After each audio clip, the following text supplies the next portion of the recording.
Today, we're going to be talking about the mysteries of ancient Peru, leading up to the Incas, which has certainly made up a very strong impression amongst academics and general public alike.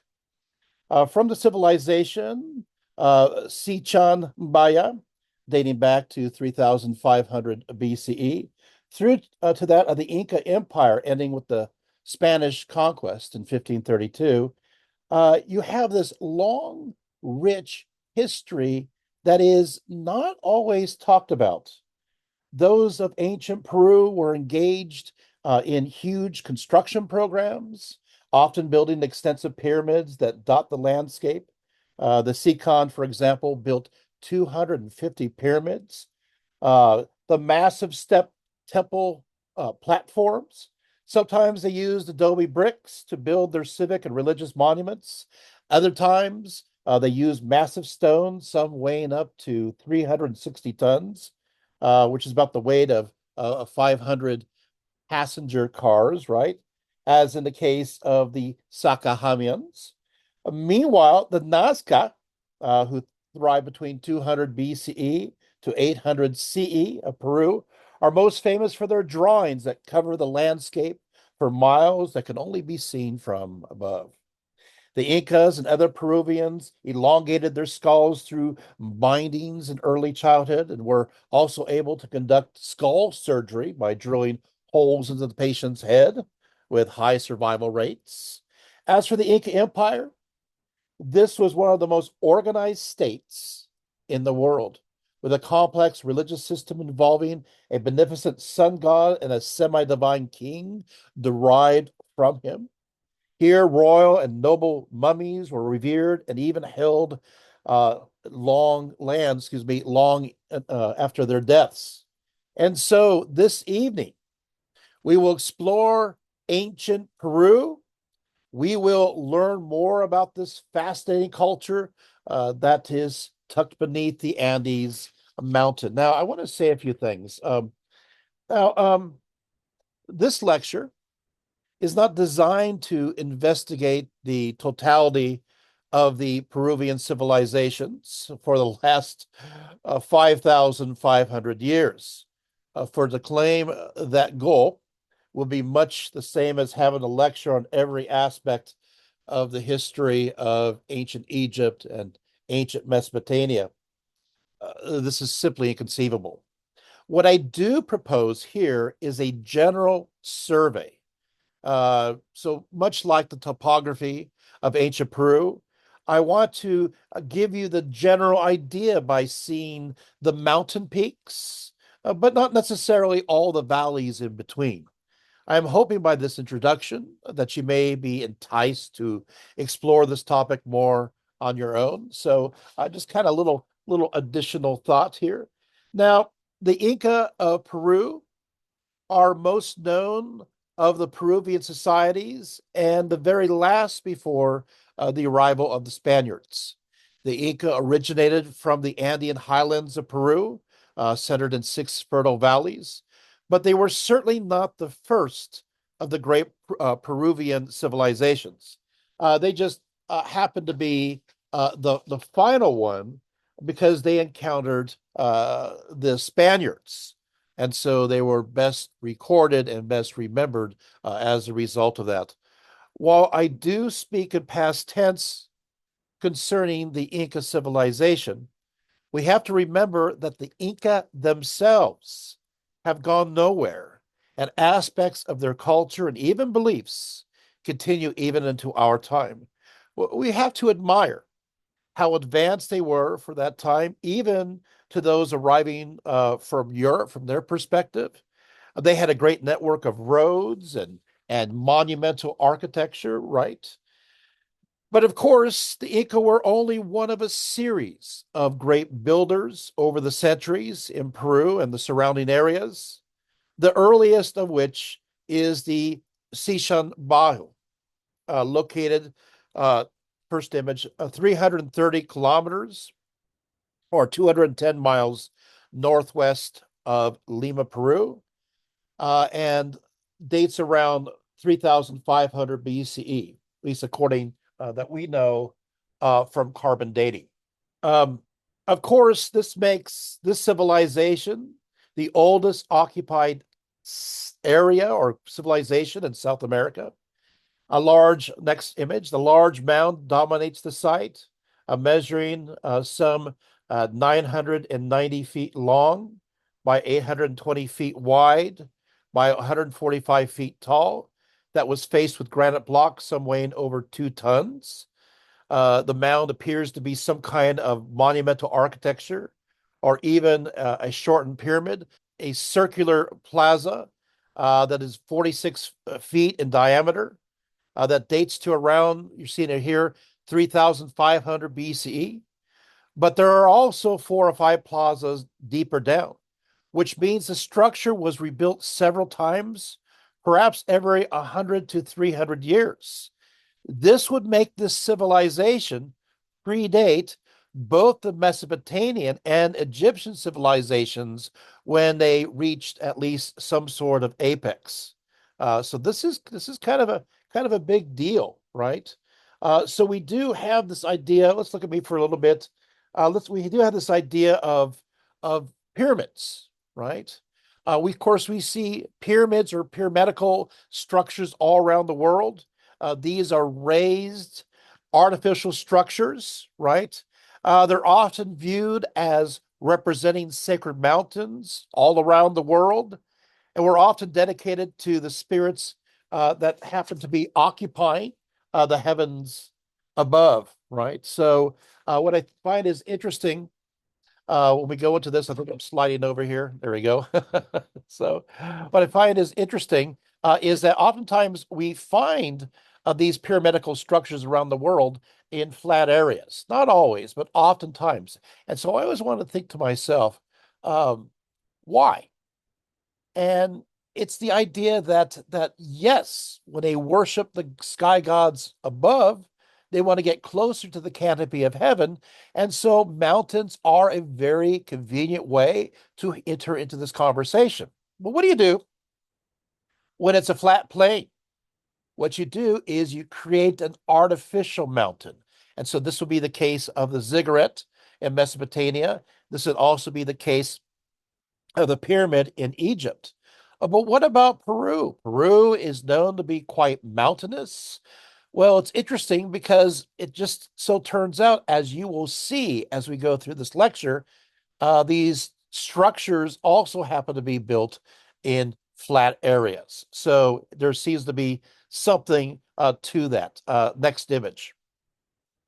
Nearby, the pyramid, archaeologists excavated a 6 foot tall, 2 meter, about 2 meters tall adobe frieze containing the image of a man, which dates from a later period, around 1,600 BCE. This man is holding something in his hands, but there is dispute as to what. According to Peter R. Fuchs, a German archaeologist who worked at the site, the man is a human sacrifice who is standing with open arms, holding a ritual knife in one hand and a human head on the other. So the man is, yeah, he's a human sacrifice, but he's also, in a sense, representing himself. Good. Okay. So let's go to the next image. One of the earliest and extensive civilizations of Peru is known as the Notre Chico or Corral, located along the north central coastal area with as many as 30 known major settlements. The Notre Chico civilization thrived from 3000 to 1800 BCE. What is interesting about this culture is that they appear to be very peaceful, with no signs of weapons being employed, no fortifications for defense, and, well, no mutilated bodies. This will contrast with some of the later civilizations in this area. The Karo Soup Valley was occupied between 2600 to 2000 BCE and was one of the earliest densely urban areas found in Peru.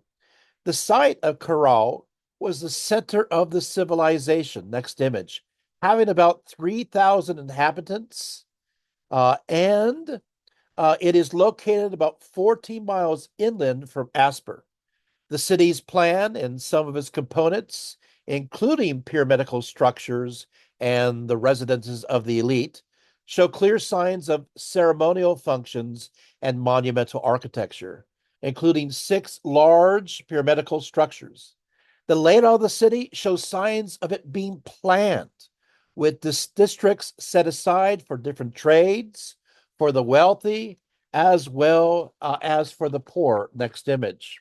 Now, while we do not know the political makeup of the designers of the city of Corral, the very fact that the urban area was so efficiently planned out reveals some kind of powerful central authority that was able to organize a large workforce. And because the majority of the structures serve some kind of religious purpose, those who were the rulers combined secular and sacred authority. In addition to in examining the differences in material wealth of those living here, we can decipher right from the outset a clear division of wealth. The haves and the have-nots were presented right from the very beginning. Next image. This 163-acre site was the administrative center for a complex civilization. The site of Corral and the cluster of 18 similarly dated sites located in the Supe Valley form what is now called the Corral Supe civilization. They are important because together they represent the earliest known urban settlements in the Americas, predating the Olmecs, by the way, by a solid 1,000 years. Next image. The center of the Corral complex consists of a central public area with six large platform mounds arranged around a huge plaza. The largest of the mounds is 70 feet high and measures 450 by 500 feet at the base. Next image. All of these mounds were built within one or two building periods, which suggests, as I said before, a high level of planning generally associated with state level societies. The public architecture has stairs, it has rooms, it has courtyards, and three sunken plazas, which suggests a society wide religion. Of the 18 other sites near Corral, 10 are more than 6 acres in size. All of them have similar public architecture. And so that's important. The largest, as we see here, is known as the Major Pyramid. It is 160 by 150 meters and 18 meters high. It is the largest of the six platform structures in the Corral City, all built of quarried stone river cobbles, carried and placed in reed bags. The outer walls were covered with a multitude of colored plaster. This great pyramid is strikingly large and is located in a dominant position within the urban plan of Corral. It is said that officials standing on the highest part of this pyramid could monitor not only the activities going on in the city, but also a large part of the capital area in the Middle Valley. So we see that there. So next image. So you can see here you have, of course, the central area. So let's go to this. Looks like it is a plaza. It is a gathering area. I like the fact that it does look like kind of a theater, but it is again used for ritual purposes. It is a sacred space. Some have connected it to the shape of the sun or the moon, and this is a great image from afar. Oh, I have one more there. I'm just really impressed by this site. Again, the civilization thrived between 3000 to 1800 BCE. Okay, so I want to talk about this.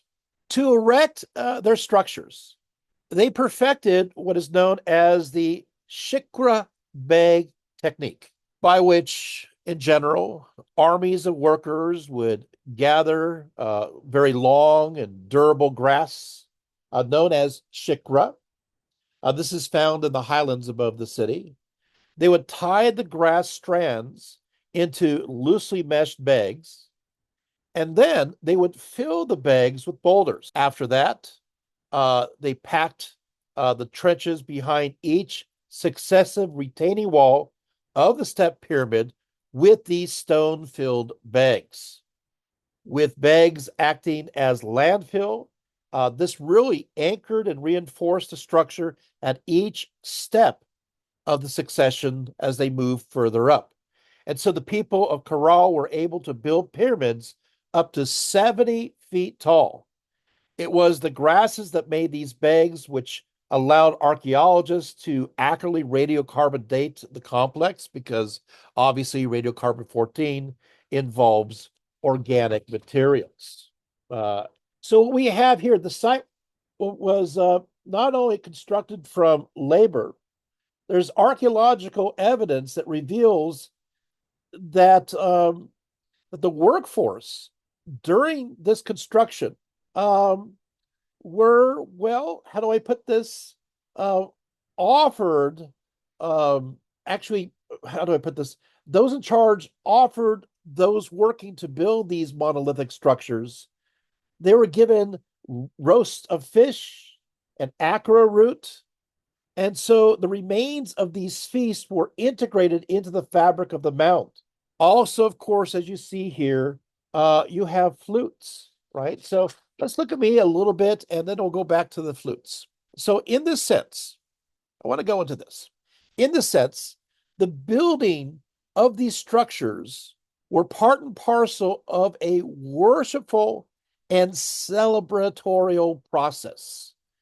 Banquets of good food and drink, all positive activities, all of them, were woven ritualistically into these structures themselves.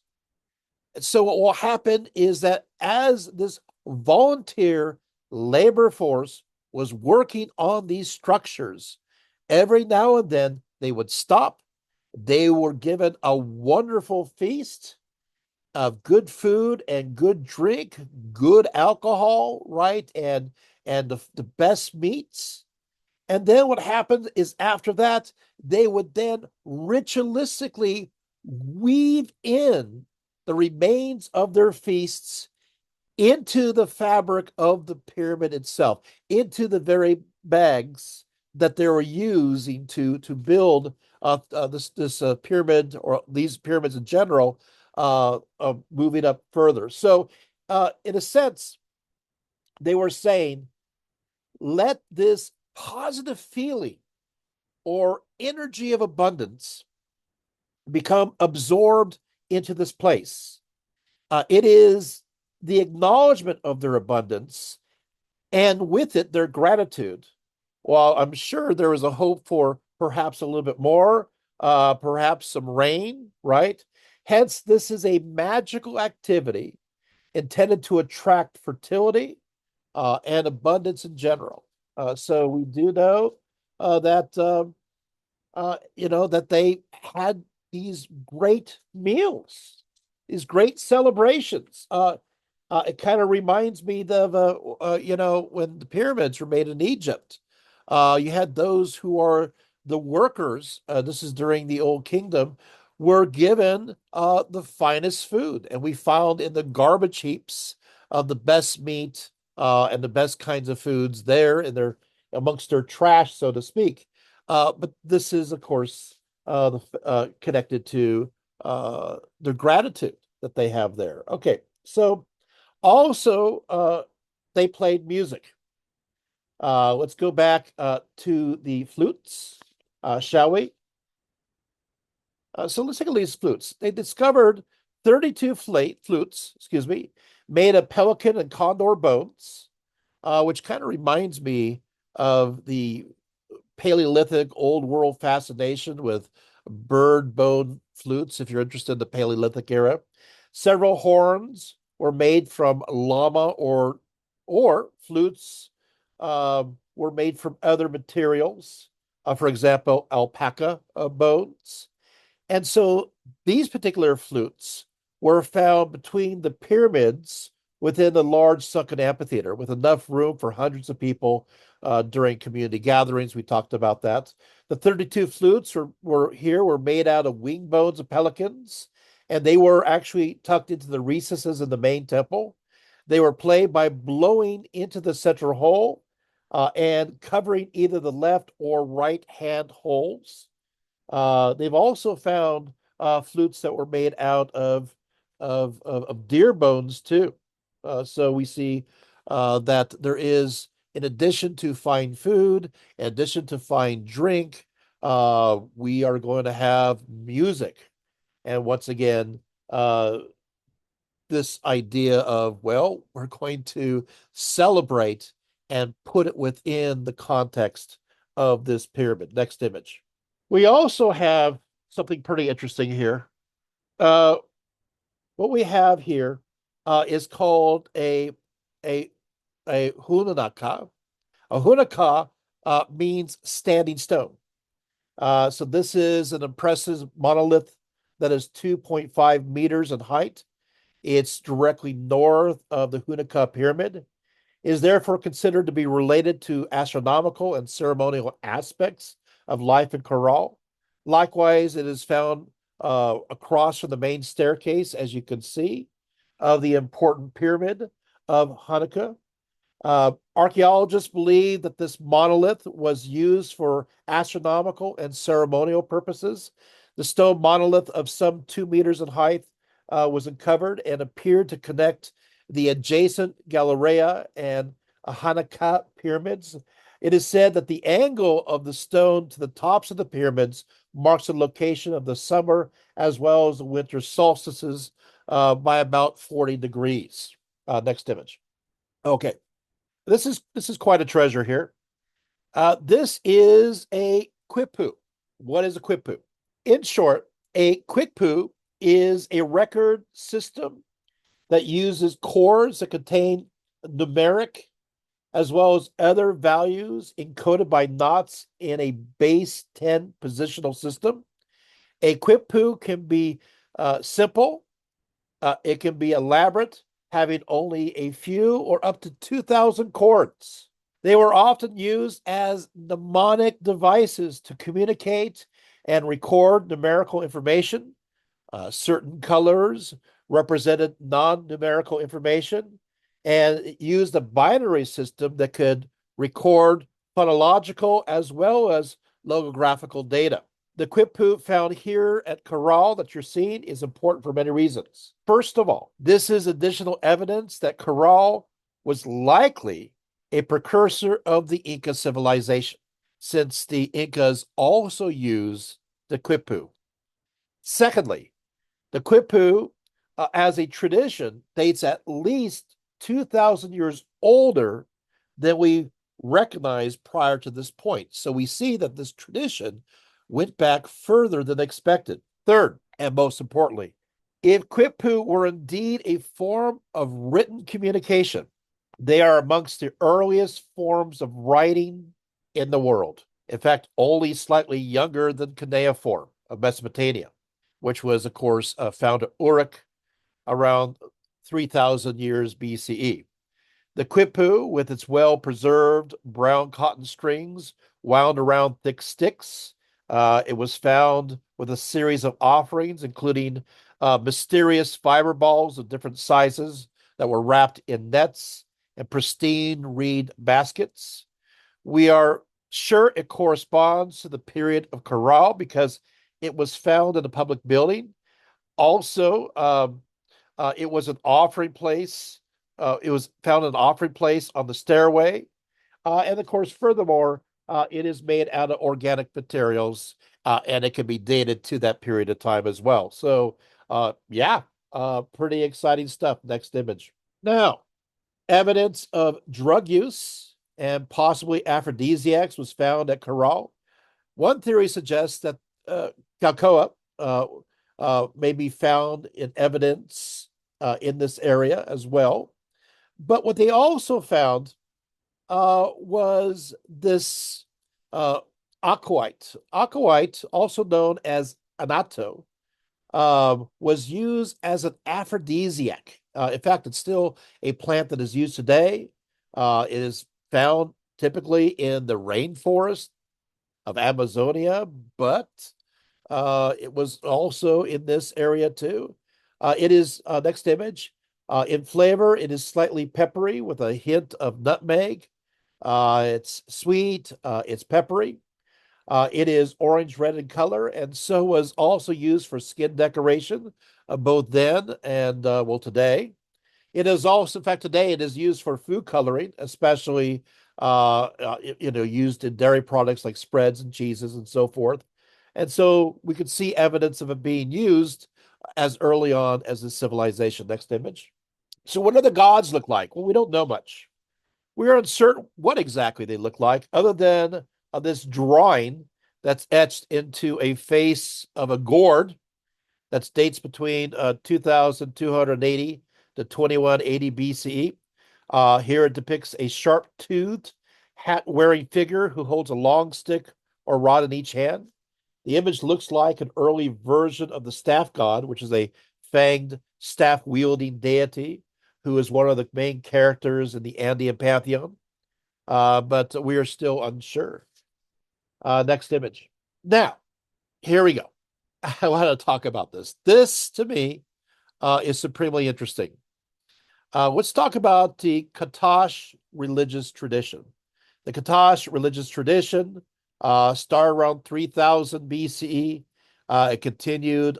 The cutoff date would be around 1200 BCE, but precedents of this were sometimes we see earlier, and we also see that it goes into later contexts as well. So here it is. A katash is a ritual building that was established in mountain drainages of the Andes. It was often situated in locations that would become direct centers of the following Chavan culture, and many scholars suggest a link between the two.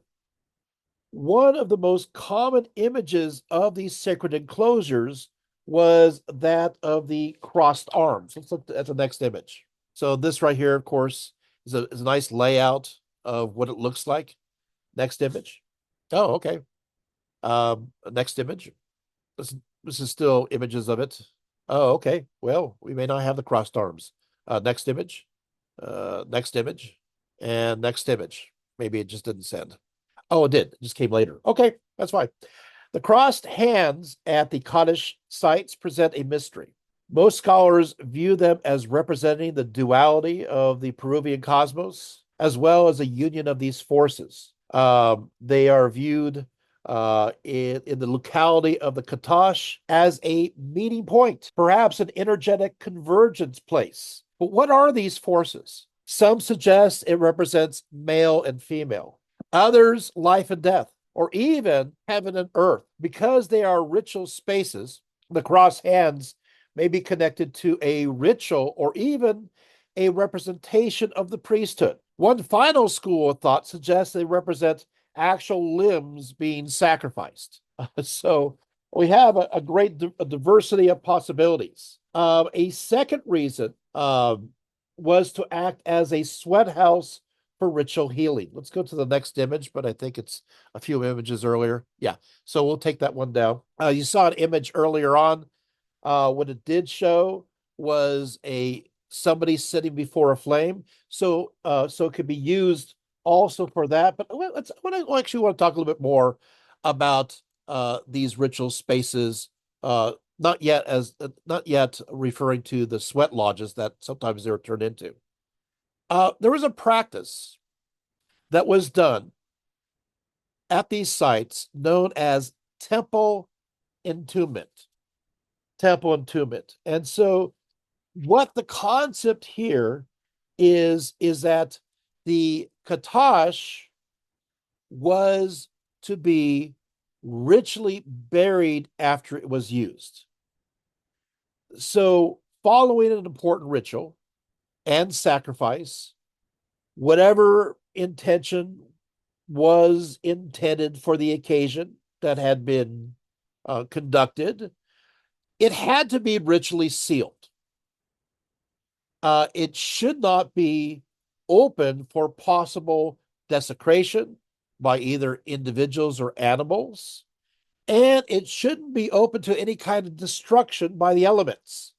So what they did is they fill after doing the ritual in this building, they filled in the site with soil and rocks mixed with offerings. It was done very neatly, very cleanly, and then disappeared. So it was a special offering that was done just for that occasion. So that's called the temple entombment, because it had used itself up. There is an only correlation I can think of. There's a few correlations, but I always think about Shintoism, and I always think about Shinto shrines. And if you're familiar with Shintoism, you have these shrines that are connected to this energy, this musebi energy, right? But after a certain amount of years, what will happen is that these temples are kind of used up. And so what they will do is they'll tear down this temple and they'll build it up again. Um, well, think about that and then kind of correlate it with this. In this case, it's kind of like a hope, maybe a once only. I don't know, maybe a few times, but whatever job is completed, then it is buried. But talk about synergy. In some cases, what they will do is they will use it for something else, and that is for you either ritually. This is funny. You'll either ritually bury it so it won't be used again, or you will use it as a special location for a sweat house for ritual healing. So they will then build into this a hearth that will be established into the middle of this building. It was meant to then accommodate a small group of people. We have discovered remnants of this secondary usage of these places, right down to the ventilation system. So it can be used for different kinds of things. But initially, it was applied for the reason of a ritual. Next image. The Sechin culture. Oh, yeah, the previous one. The Sechin culture thrived in northern Peru and lasted from 2000 to 800 BCE, with its center at Cerro Sechin, located near the Sechin Bayou. Cerro Chichen was constantly inhabited during the second millennia and covered, next image now, roughly 50,000 meters squared, and consists of uh, quadrangle, three-tiered step platforms flanked on each side of two smaller buildings. Got hair in my mouth, sorry. The platform was constructed in several stages using conical adobes or large sun-dried bricks with broad circular bases and tapered points, which were then set into clay mortar and plastered over to form wall surfaces. The retaining wall, next image, roughly 4.15 meters. There it is. Tall. It contained nearly 400 granite sculptures that were added relatively late in the site's history and encircle the perimeter of the building. This is pretty interesting. Next image. These stone sculptures, what I did, it was originally in color, this picture, but the problem is there's lots of pictures. It's hard to see it really well because the sun is always reflecting off of it. So I decided to turn it black and white and really heighten so you could kind of see these images a little better. These stone sculptures are most likely the most popular reason why people go here, right? And it shows a procession of armed men, probably important personages or warriors, making their way amongst the mutilated remains of human victims. Some have asserted that they represent priest warriors. Given the gruesome nature of the stone frieze, it seems likely that some degree of warfare or violence or some kind of raiding expedition was being depicted here. The gruesome relief shows dismembered heads and limbs, eyes skewered, and bits of intestines, vertebrae, and viscera. Some of the upright figures are obviously gods, while others are men. Let's go to the next image. But what is it? Right? Is this a battle scene? Or is it intended to show some kind of human sacrifice to the gods? What is its purpose? Now, now, of course, the jury is out on this one. There's many interpretations, and interpretations go either way. There's another additional theory that is out right now, and it's kind of right out of the Assyrian playbook, that the scene represents a civil war and the bloody consequences to the losing side.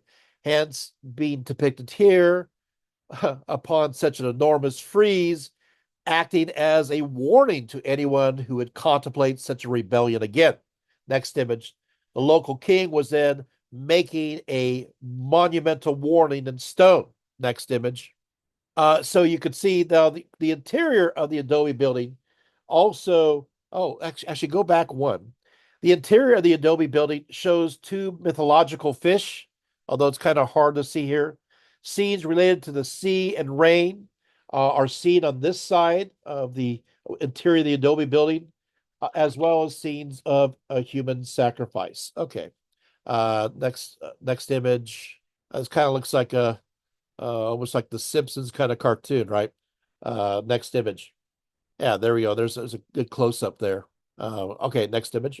Okay, and so we see again this iconography of the, in this case, I mean, it's crossed arms, but yeah, and so it could represent, even in this culture, it could represent the dualistic nature of the universe, or it could simply represent two severed arms. And so it's hard to know. We have lost the context for this. Next image. Now, this one, I put this next one intentionally. In my mind, it almost looks like to me two severed arms. What do you think? And so perhaps this connects to the katash, and perhaps not. But I don't know. I mean, it looks to me, I think I see the bones sticking out there, or is that just my imagination? But you can also see the aquatic aspects next to it, to the right. Next image. I want you to get the idea of the scale. Again, you have the aquatic scene to the left. These are quite large, very impressive, and I'm glad they're being preserved the way they are today. But again, they're very difficult to photograph. Next image. So we go to the Chavan culture. The Chavan culture of Peru thrived around 1000 BCE to about 200 BCE, and it originated from the northern Andean highlands and then extended its influence to other civilizations located along the coastal region. They domesticated camelids, for example, the llamas. So thank you, Chavans, for that. Too bad it didn't stop them from learning how to spit. So the llamas were being used both as pack animals and for food, especially jerky meat, which was used for trade with nearby people. So, um, so trading beef jerky is part of the trade. Um, their food staples were the potato and quinoa. Excuse me. And of course, the potato at this time is being cultivated. Remember, potatoes come from uh, South Africa, right? I mean, it was South America. Excuse me about that. I'm hiccuping, so I probably need to drink some water. Let me get a second here. I didn't realize how hot the lights would be getting this close to me. For those who are just coming in, I decided this time to have a new seating position. It's okay, but I'm trying to get used to it. But I'm under closer than usual hot lights, and it's making me thirsty and hiccup all at the same time. So I apologize ahead of time that I'm hiccuping a little bit here. Okay, so like the Notar Chico civilization, the Chavan culture appears to be peaceful, unlike the one we just talked about, right? With no defensive walls and no warriors represented in art. In fact, wherever the Chavan influence is found in art and architecture, at least in the outlying areas, these people also appear to also be peaceful, with only those beyond that seem to be warlike. Next image. But they are also known to have spirits uh, of jaguars is very popular, eagles, and the spirits of felines as well. Next image in their art. And of course, we do also have massive stone carved heads of fanged jaguars that often project from the tops of interior walls. The art was intentionally complicated and filled with obscure symbolism, intended to be deciphered by priests alone. Next image. One of the centers of the Chavan culture was Chavan de Hunatar. This is understood to be the very center of the Chavan civilization. Here, there is a complex of steeply walled platforms, honeycombed with stone-lined passages and surrounding a sunken plaza. It is unique amongst pre-Columbian temple groups. Next image. Now, the principal edifice is called the castle. It is faced with cut stone blocks and of varying widths, kind of all put together. The walls rose about 70 meters above a pedestal of large blocks. Inside the core are at least three irregular stories of stone-lined galleries, chambers, and ventilation shafts. Next image. And you can see, look at these blocks and how they're put together. The complex was laid out according to a preconceived plan. And the area, get this, is around 300,000 square feet. And this area was flattened, it was terraced, and it was placed according to the cardinal points of north, south, east, west. They have found inside a number of engraved obelisks, uh, huge, and a network of cut rock tunnels, which had unusual quality of complex networks. Next image. And you can see here kind of what it looks like from above. Next image. Yeah, so these tunnels, they seem to go on endlessly. And around every corner, there is something looking at you. But there is something going on. And we're going to go there in a few seconds. Wait for it. So, the Chava culture is very fascinating for many reasons. Next image. And they have what's called a labyrinth. Yes, a labyrinth. Next image. And in fact, archaeologists have unearthed 20 complete marine shell trumpets. These are polished, they're painted, and they're etched with various esoteric symbols. The shells had a well-formed mouthpiece and with distinct V-shaped cuts. Next image. The cool part is this. If the shells were played inside the stone chamber in which they were found, the drone, the sound would sound like it was coming from several different directions at once within this dimly lit labyrinth. It would have created a sense of confusion. In fact, it was tested by archaeologists and guests, and it does just that. There is this there's this hum that emanates, that moves, that vibrates across these passages, and somehow you hear it on all sides, but also hear it within your head. And what made it even worse for those people at that time who are going through this labyrinth is that these sojourners were often under the influence of mind altering drugs. So they definitely had a sense of confusion. And we're going to go into that in just a little bit. Next image. So, so one obelisk called the Bull or the Lance was originally in the center of this underground catacomb at Chavan. The top of it was about 4.5 meters. It actually projected through the ceiling, through the floor above.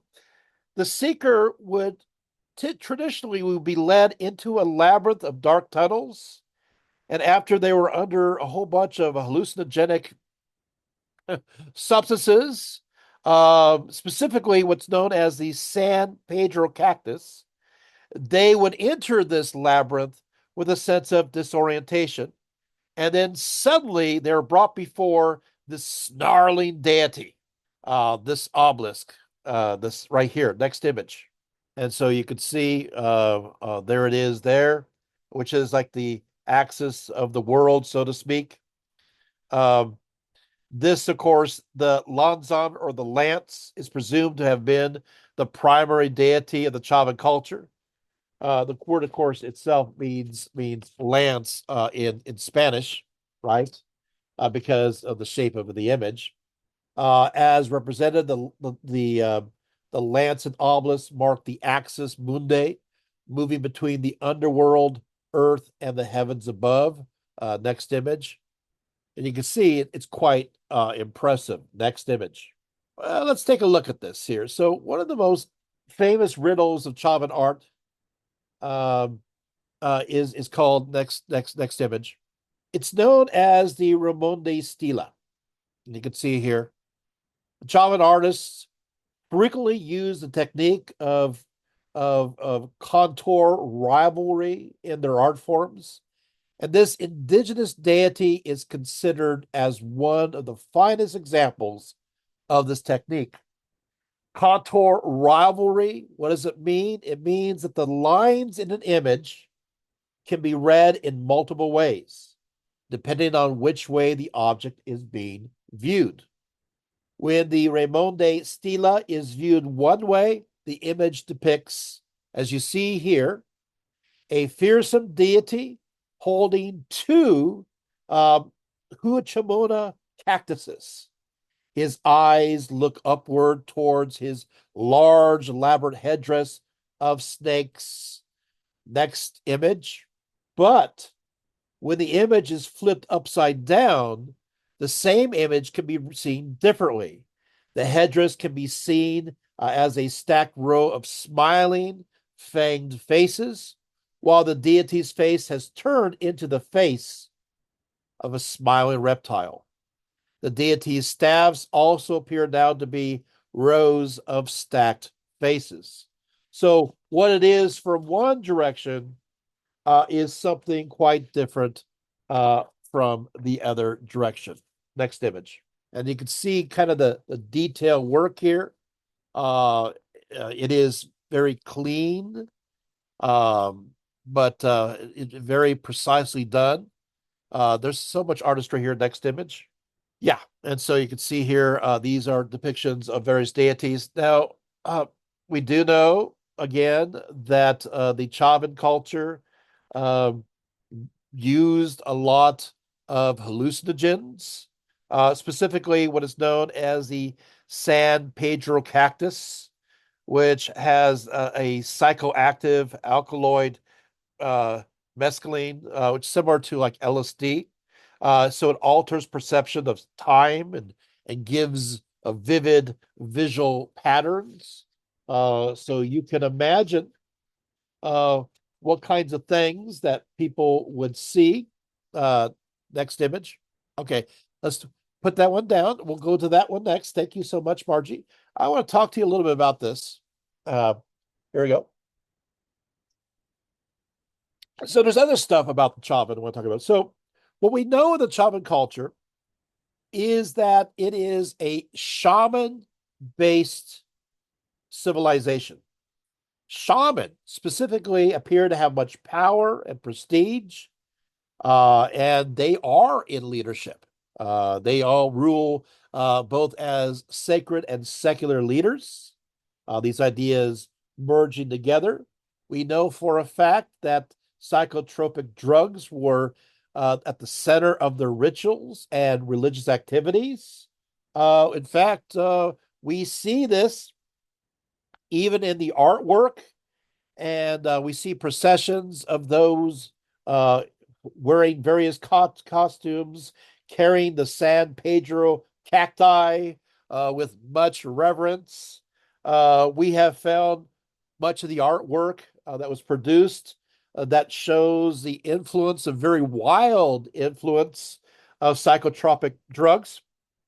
But we also have found paraphernalia for the grinding and ingesting of the psychotropic drugs, and as well as other substances. So we have found it all. Plus, in addition to that, we have found remnants of itself that have survived over the thousands of years. So we do know that this society of shaman were uh, had these kinds of rituals at its center. The art itself, I didn't want to show it all. It's just too much. I have enough images as it is, but I do want to say it is just very beyond belief, layers of swirls and spirals and geometrical patterns that break into strange curves that are hard to describe, and scroll-like patterns and hybrids between humans and animals and plants and everything mixed together. We've even found scribbles that many scholars have ascribed to shaman that are madly placed in different ways and different configurations and are meant to be read for its deeper symbolism.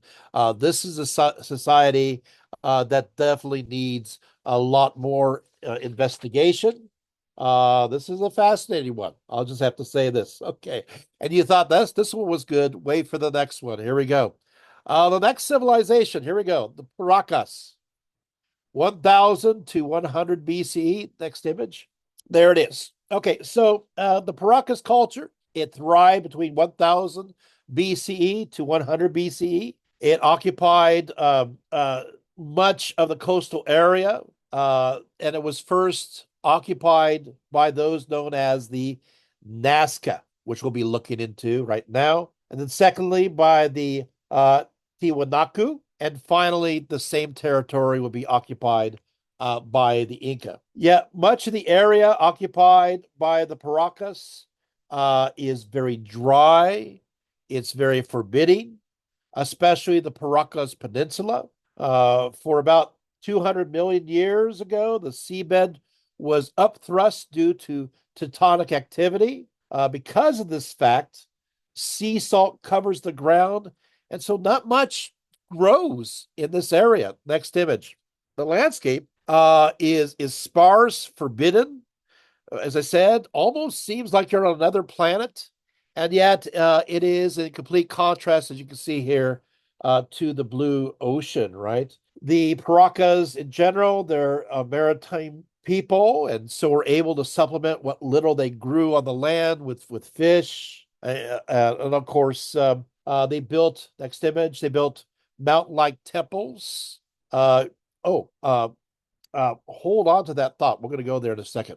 They built mountain-like temples, usually out of adobe, but as a people, they typically lived in houses constructed under the sand. Often villages were virtually invisible, so they lived underground. They were the people who first created the images on the ground of various animals and other creatures that could be only seen high up into the air. They were the ones who are famous for carving what is called the candelabra that you see here upon a hillside facing the ocean, being 600 feet tall, right? And this dates from around 200 BCE. Well, what is it? Some say it may have been a way-finding mechanism for one is able to see this image far out into the ocean. So that's a possibility, right? While they called a candelabra, it's obviously not a candelabra. Some have suggested, is it a trident? Some say it was a cactus, going back to maybe it's a San Pedro cactus. But it is fascinating because a growing amount of scholars are saying, well, take a look at it. It's obviously gypsum weed, which, of course, we're back to this again, which is another hallucinogenic plant. So, would this be a gypsum weed image that people would see far out to sea to bring them in? I don't know. But when the Spanish conquistadors arrived, they saw this as a representation of the Holy Trinity, because of course they would, right? But there we go. Next image. Well, the Paracas were buried deep in these shaft tombs, oftentimes in an upright position. So we see this there, right? We know from these burial sites and their mummies that they often had naturally red hair. Yes, naturally red hair. And they practiced head binding and so had elongated skulls. Well, at least the nobility had elongated skulls. Next image. So what happens is back in 1928, I heard a certain Julio Tilio explored much of the north side of the Paracas Peninsula, excavating all about the central area of the large semicircular bay there. He discovered a village that stretched for around a mile with many subterranean houses, along with an extensive graveyard. Each tomb contained an entire family, all mummified in layers of highly stylized, woven, and colored cotton cloth. Most of their skulls were intentionally elongated. This because a young child's skull is pliant at birth. The process of elongating that skull is usually very successful by placing the board at the back of the skull and one in the front as well, both of which are then tied together by ropes. This process went on from between 6 months to 3 years until the desired elongation is achieved.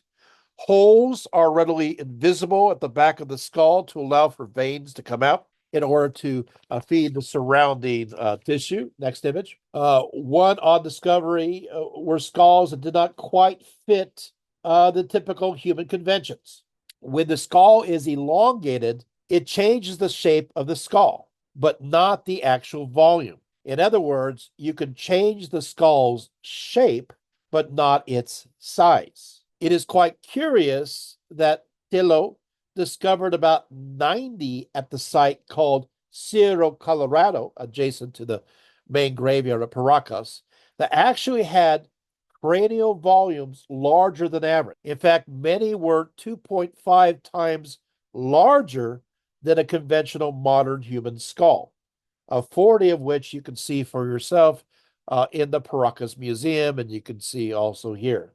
Also, in addition to that, the thickness of the skull is not reduced, which it would be if it were stretched beyond the normal skull cavity capacity. Theoretically, the brain could be up to twice as large as a normal human brain.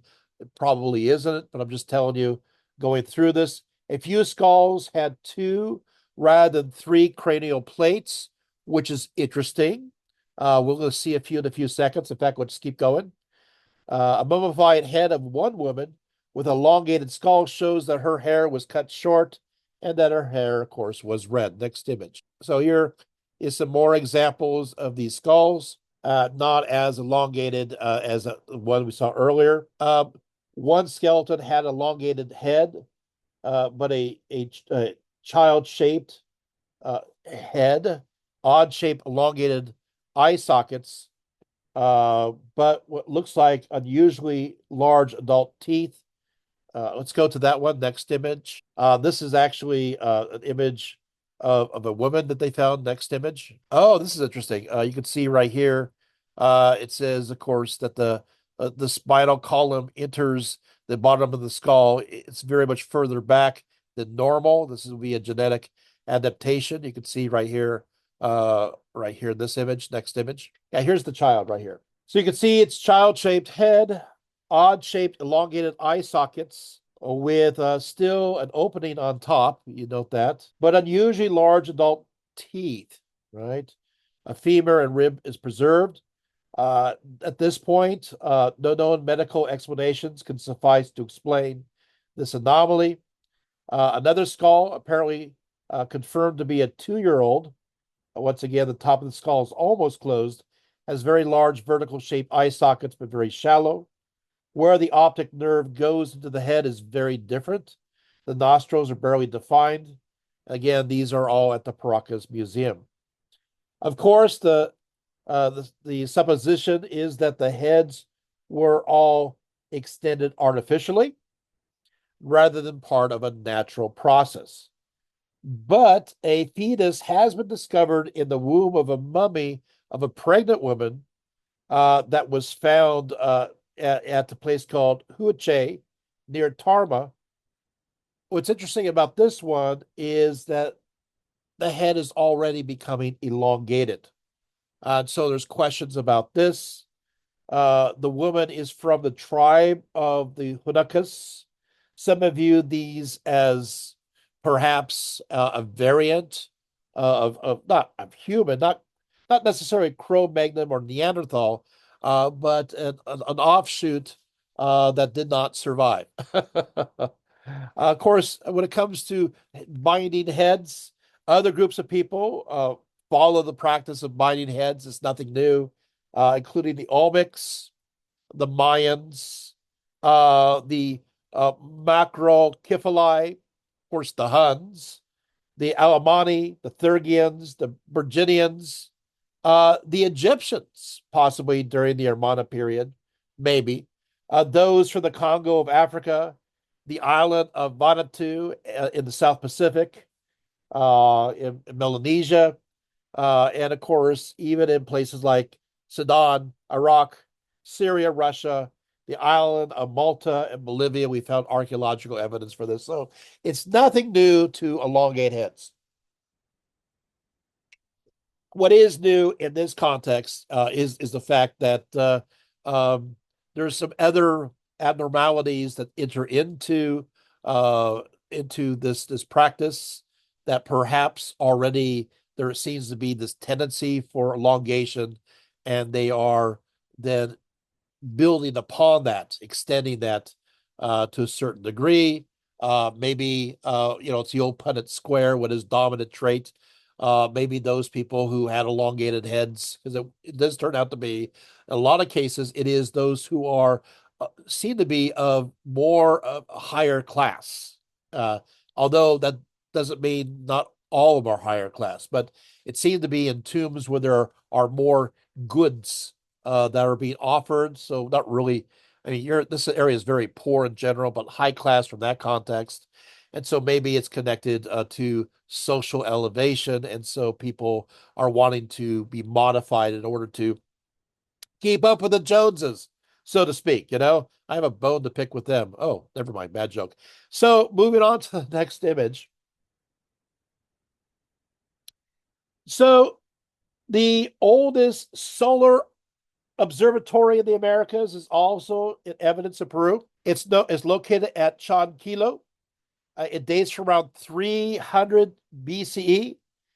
It was in use for about 300 years. Next image. 13 towers were specifically intended to keep track of the sun's movement throughout the year, with these large stone towers arranged in a line along a ridge. Next image. The Chanquilo towers vary from 7 to 20 feet or 2 to 6 meters high, but they are precisely spaced as the teeth of a comb, roughly 15 feet or 5 meters apart. They also found that one of the nearby buildings had an odd architectural feature. It had a 131-foot long or 40-meter long corridor running along the side that lacked any windows or doors into the main building. The best explanation for this architectural space is that it led people to an observation point to have, in order to have a full view of the towers, possibly. So you can see here. Throughout the year, next image, The points along the horizon where the sun rises and set traces are in an arc.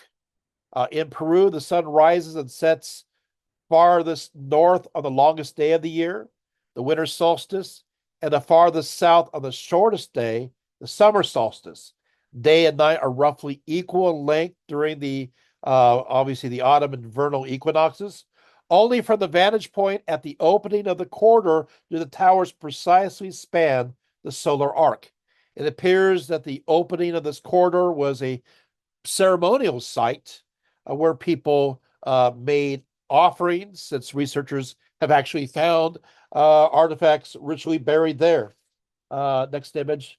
There also appears uh, to be another observation point on the opposite side of the ridge for watching the setting sun. To me, this is fascinating. It's old tech, but there you have it. Next image. Let's talk about the Nazca. The Nazca thrive between 200 BCE and 200 BCE and 800 CE. They're the most famous for their drawings that can only be understood from far above. The Nazca occupied the dry southern coast of Peru, specifically in the river valleys of the Rio Grande, the Nazca, along with the Ica Valley. The Nazca were more powerful and warlike than the previous Paracas, and they wiped them out. But they inherited their habit of drawing on the landscape. As many others in Peru, the Nazca bound the skulls of their young to elongate their shape. So far, 150 such skulls have been found amongst the Nazca burial sites. Next image. Oh, I want to, yeah. Well, I guess we're getting there. The Nazca Valley is a strip of level desert, uh, about 37 miles long and a mile wide. Removing the dark purple granite pebbles that cover the floor and exposing the light yellow sand beneath made these enormous drawings possible. The drawings were first confirmed when commercial airlines began to fly over the Andes. In fact, they were clear enough to be viewed by astronauts above Skylab, orbiting 270 miles above the Earth. There are essentially two kinds of drawings at Nazca. Those that are zoomorphic in nature, and those that are anthropomorphic in nature. Although we do have a few examples of plants as well. So there you have that. These are amazing images. What you see right here is you see the image of a spider. Of course, I want you to know around the spider, you see a series of other lines. So there are many straight lines that are going from place to place, and we will talk about that soon. But I happen to like this particular spider image quite a bit. You can see here the next image. Okay. Okay. I I want to talk about this one for a few moments.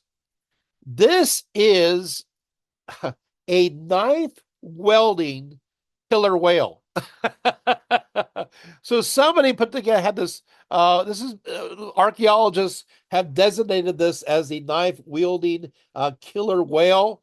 I'm not sure if that looks like a whale or not, but you have kind of double fins there. The back fin. It's supposed to be aquatic. I could see that. I see the spiral it has for the eyes, but notice that it's holding a knife. The next one is the hummingbird. I like this one because it is such a great abstract one. Now, remember, people cannot see this when they're walking on the ground.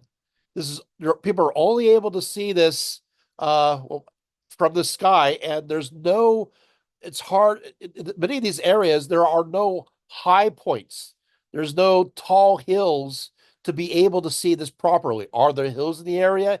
Yes, but they're too far back, and as a result, it still looks like it's flat. You may see a few lines, but you will not see these figures. You have to be directly above and high up to sea. Well, guess what?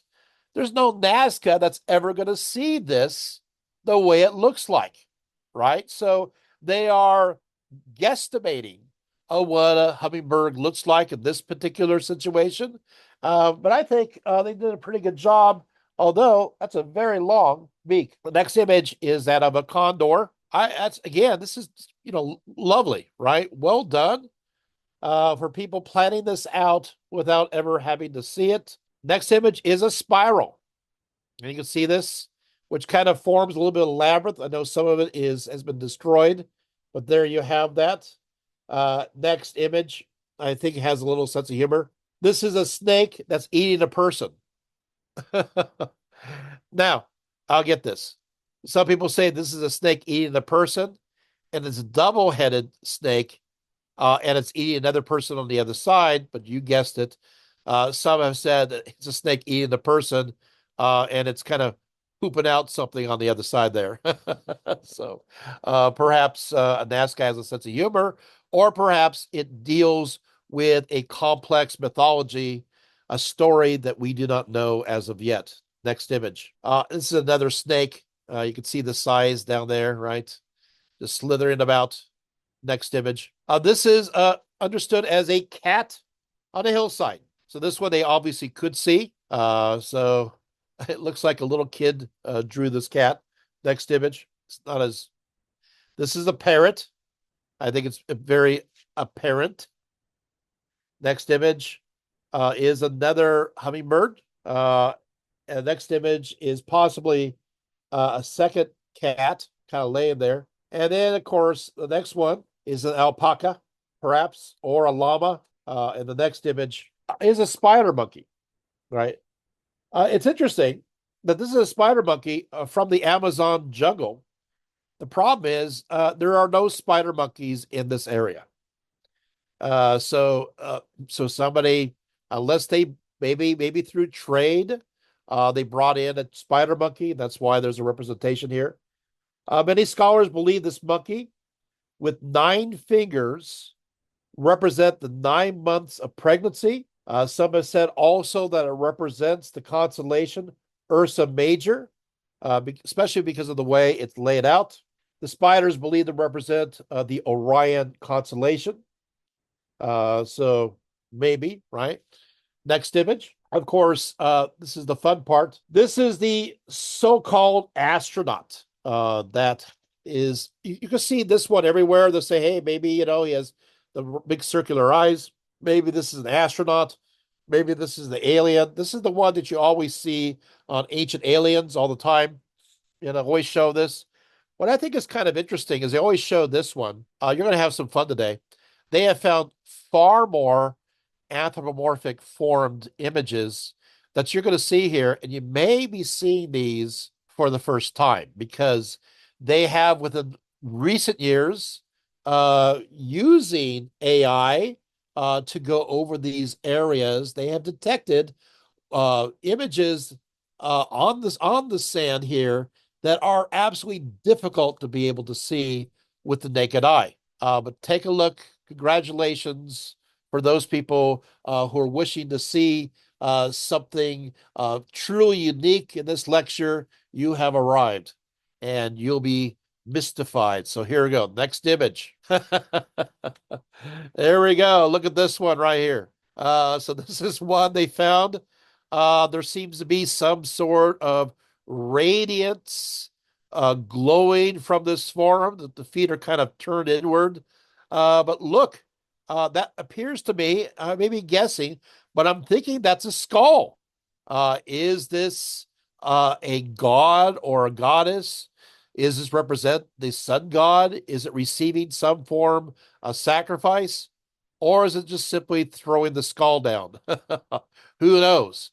But I think this is a great one, and you're not going to see this one that often in any show. And so I want to go to the next one. Let's have some fun. Look at this one. Uh, Perhaps this one is wearing a ritual mask. It seems to be a head on top of another head, some kind of creature. Are these arms coming from the top, or are they hair extensions, or is this simply a mask? And what's going on down below, right? What is that? Um, you know, as much as people will say that, hey, maybe these are signs to aliens far above. I'm not saying they are aliens, but they certainly look pretty interesting. Next image, probably representing gods. Okay, I like this one. What do you guys think of this one here? This one kind of all reminds me of the Australian Aborigine images that we see sometimes. Um, but you can see here, once again, it's anthropomorphic. It does have the rays kind of coming from the head that we saw 2 images ago. What this is, we don't know. You can see how it's difficult to see with the naked eye. So this is what you would see on the left, and you can understand why this had not been detected until more recently with far more sophisticated equipment. The next image over here, and you can see the same with this one here, right? You can see that once again, there seems to be radiance. So there seems to be some kind of consistency in iconography. Again, perhaps the sun. I'm leaning towards that direction. Next image. This one again, you're going to see that you see this. It looks like a face. It looks like maybe some kind of hat, and there's some kind of extension. Maybe again, this is a play off the same we saw earlier. Maybe this is some kind of head that it is holding a offering, perhaps. But there you have it. You can see where I can see that would be a skull, possibly. Next image. You know, these are going to get weirder. How about this one? Okay, so this one, perhaps it is a god of goddess of some sort. It's hard to figure out exactly what is going on here. You got eyes, you got a mouth, you got these looks like antenna. You got what maybe feet below, or are those eyes that are between the legs? Who knows? Once again, you see the motif of it holding something. Is this a skull? What is this globular shaped? Who knows, right? Uh, Once again, I don't want to give fuel to ancient aliens, but this would be a fun one to show. I'll tell you what they think they are, so don't worry. I'm not going to leave you hanging. Next image. And the last but not least, I like calling this one ET because it has that kind of side to side little head and they got 2 arms and they got 4 legs. These could be totems. These could be gods or goddesses or spirits. We just simply do not know. Next image. Nearby, the that yeah. Oh, yeah, there's one more there too. Yeah. Yeah. Again, look at this. Again, the same motif. And the throwing of the head. It looks like it is throwing a head somewhere. Maybe again a sacrifice. Is that a sacrificial knife? Who knows? Next image. Okay, so this is in close proximity to the Nazca. These are nearby. This is the Palpa geoglyphs. I just want to show you that this kind of style continued on with a nearby culture, and you can see it here. Next image. So they have these kinds of glyphs, these kind of images. Again, interesting complexity. You also see this radiance there that looks like the sun coming out there. Again, they're carrying something. You can also see these antennae, whatever it is, maybe a headdress, maybe hair, we don't know. What you see to the right is just, well, pretty complicated, based on the same stylistic motif. Next image. And this is another one. I find that the Palpa geoglyphs are much more abstract. If the one of the ones were as it is, this one certainly this one demonstrates that. Is it a Picasso movie? It's a Pablo Picasso version right there. Next image. There's another version of it. Right? What do you guys think about this? I mean, it's a very interesting. Of course, I'm building up to give you an explanation of what these things are, but next image. Also, they have found, and I find this interesting, is they have found areas that are intentionally smooth. Um, it's interesting that We have found areas that are high up into the hills, up in the mountains, actually, that have been flattened out for some strange reason, and we don't know exactly why. We don't, of course, if you watch Ancient Aliens, these are landing strips for the aliens to land. They're far too short. Next image. But we still don't know why they did it. We do not have an explanation for this. We have no reason to figure out why they would just, for some reason, cut the tops of a hill, flatten it. Was this a ritual space of some kind? What was it for? Again, ancient aliens will say, hey, they're making the way for spaceships to land. But what they are, we still don't know in this case. But we will have an explanation of what the other ones are in a few moments. Let's go to the next image. I want to make sure that we had enough to work with. There. Oh, yeah, there's one more image. Yeah. This again is another pulp geoglyph.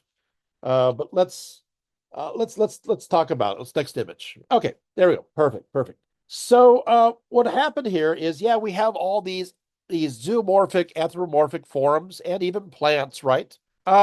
Even though they were first identified from the air through commercial airlines, uh, when it comes to the images of animals or images of insects but the lines themselves people have seen before. The lines themselves, not the anthropomorphic or zoomorphic forms, but the lines themselves. The first person to really identify it was Pedro Ciso de Leon. He's the first European to see these lines, and he published his observations about them in 1553. He believed that they were trail markers. That's what he thought that they were.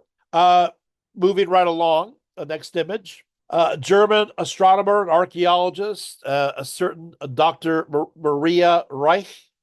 Also, she looked into the lines and she started to follow them. And she realized that these lines oftentimes connected with water sources. Water sources, of course. So there's a connection between these lines and water. Okay.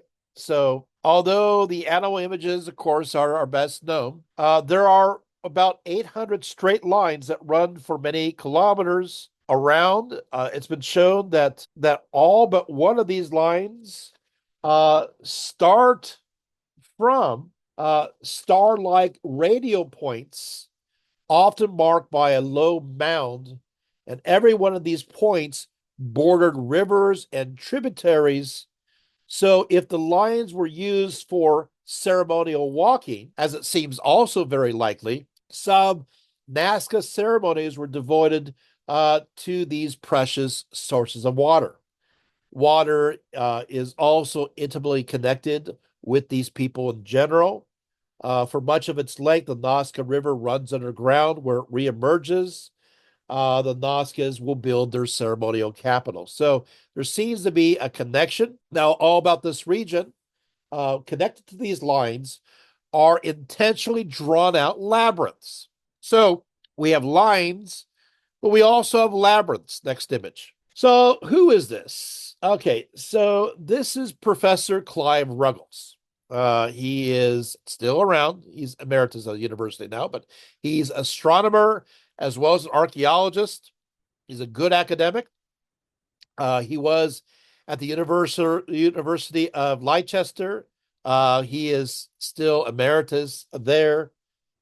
He was the head of the uh, archaeology astronomy archaeology department, which, by the way, was the only one of its kind that we know. But he's an expert in many fields, and he talks about his encounter with these lines and the labyrinth. Next image. So he set out into the desert, set out along these lines, and he realizes something. He says as follows. He says, when I set out along the labyrinth from its center, next image. Here we go. The labyrinth. How's this? I didn't know its true nature. He continues, only gradually did I realize that there was a figure set out on a huge scale and still traceable, that it was clearly intended for walking. Invisible in its entirety to the naked eye, the only way of knowing its existence is to walk its 2.7 miles, 4.4 kilometers length through disorienting directional changes, which ended or began inside a spiral formation, which you see here. The labyrinth is completely hidden in the landscape, which is flat and virtually featureless. As you walk it, only the path stretching ahead of you is visible at any given point. In a similar way, if you map it from the air, its form makes no sense at all. But if you walk it, discovering it as you go, you have a set of experiences that in many respects would have been the same of anyone walking it in the past. The ancient Nazca peoples created the geoglyphs and used them by walking on the ground. Sharing some of these experiences by walking the lines ourselves is an important source of information that complements the hard scientific and archaeological evidence and can really aid our attempts to make anthropological sense out of it. Unquote. So what he is saying, is basically that even from the air, you may not be able to see these all the lines. You actually have to walk the labyrinth, and then you'll see the subtle lines. Of course, you may have seen a little bit earlier on. Did you notice you saw like little dots between various forms of the will be anthropomorphic or zoomorphic. You see these little dots. These are lines that connect these together. So what will happen is that these labyrinths that you're seeing here are about experiences that you have to go there, be there to follow it. And so the Nazca would go along these ways, and in a ritualistic sense. At the same time, it connected to water sources. Next image. I mean, what do you think, right? I know it's very hard to see, and it's supposed to be hard to see. But if you look closely, you'll realize there's lines everywhere. You see the spiral, you see some lines going further off, but actually there are other lines in between them as well. So these are labyrinths from there on out. They connect to the anthropomorphic or zoomorphic forms, and they go along these water sources. So it is this interesting, interactive, almost pilgrimage-like form of worship. Next image. And this is a little bit more of his research. After in 1984, of course, he went there, but he returned again, and he made some further discoveries when it comes to the labyrinth. Next image. More interesting part is we find these other lines actually that follow these underground rivers. The Nazca cut deep spirals into the ground with a pathway spiraling down to a lower circular area to a water channel, typically around 30 feet down. Next image. These spirals were placed in sequences in very long lines. The area of the Nazca is incredibly dry, about an inch of rain a year. But these access ways enable easy water access, and the spiral openings create a cool area. These points also enable them to clear away any debris that happens to be in the channel or the underground river. Next image. And so you see these all along the way too. And of course, the spiral effect narrows the effect of possible evaporation as well. Pretty efficient, these people. And it does offer a cool place to hang out, except for next image, except for high noon, at which case you'll still bake.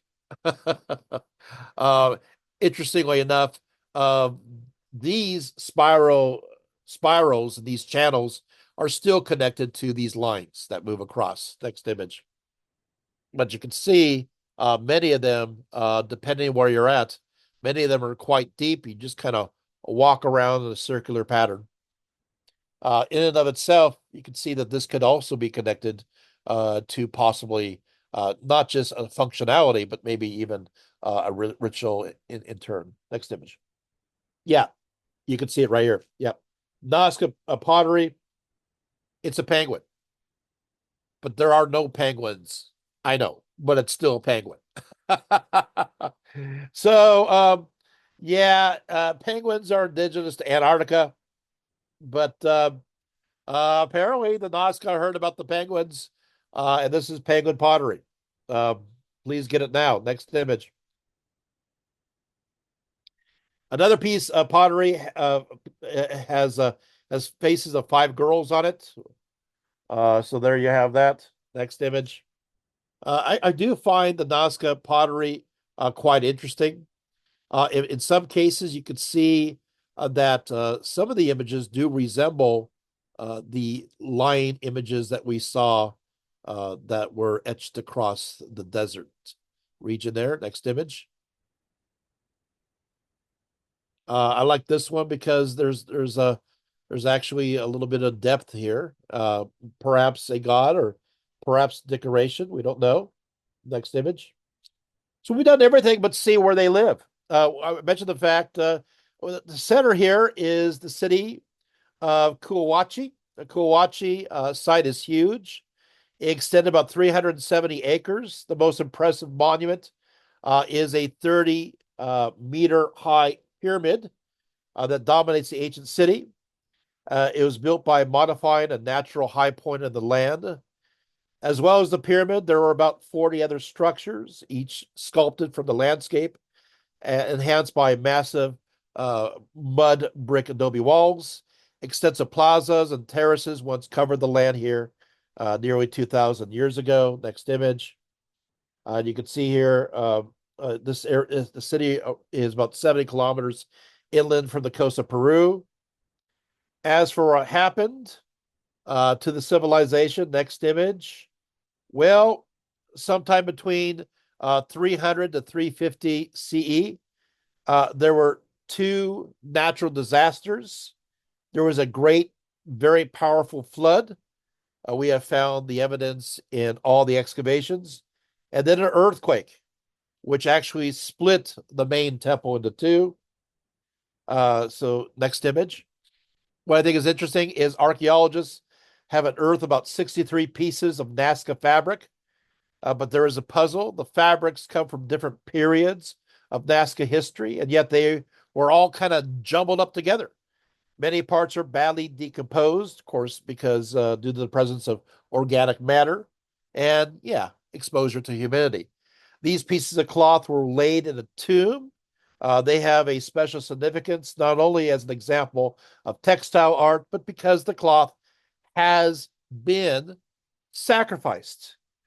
It was placed with its needles and needle cases in this large tomb. The sacrifice of the fabrics provided important evidence about the kind of place that this city was in ancient times.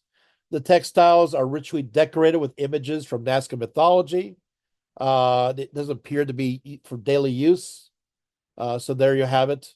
Um, it looks as if the people of Cahuchi were rather special, that there was maybe an elite. The average Nazca citizens probably weren't wearing these kind of fabrics. 2,000 years ago, it would seem like an oasis. We have the river valleys with fields. We have very strong, healthy people. We could see here we have plenty of food to eat, no warfare. We know the Nazca were fairly short, long black hair, probably muscular. We know that they had good teeth. We see from their skeletons, they're very healthy.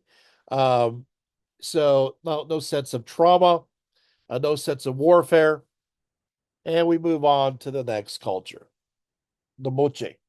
The Moche civilization, also known as the Mochica, dominate much of northern Peru between 100 to CE to 800 CE, and are specifically divided into various periods of time, an early, a middle, and a late.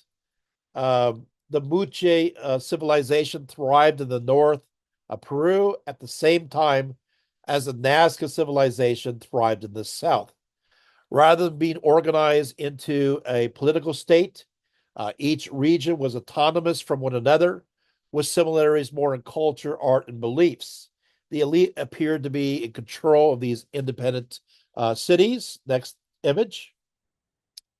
Here we go. As for the Moche religion, much of it was based upon the previous Chavan culture in the same area. We know that they worshipped a creator sky god by the name of Alpec, along with his son, and they worshipped the moon goddess Sai. Alpec is typically shown with ferocious fangs, uh, a jaguar headdress, and snake earrings. Next image. Alpec, while a sky god, was also believed to live in the high mountains, and they believed they needed to appease him through human sacrifice. And so both the blood of war prisoners and the Moche themselves were acceptable, with their vital fluids offered to him in ritual goblets.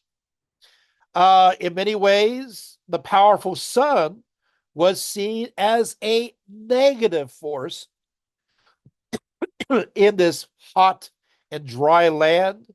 They believed that it needed to be appeased, and the only force that could possibly balance him out was the moon goddess. Next image.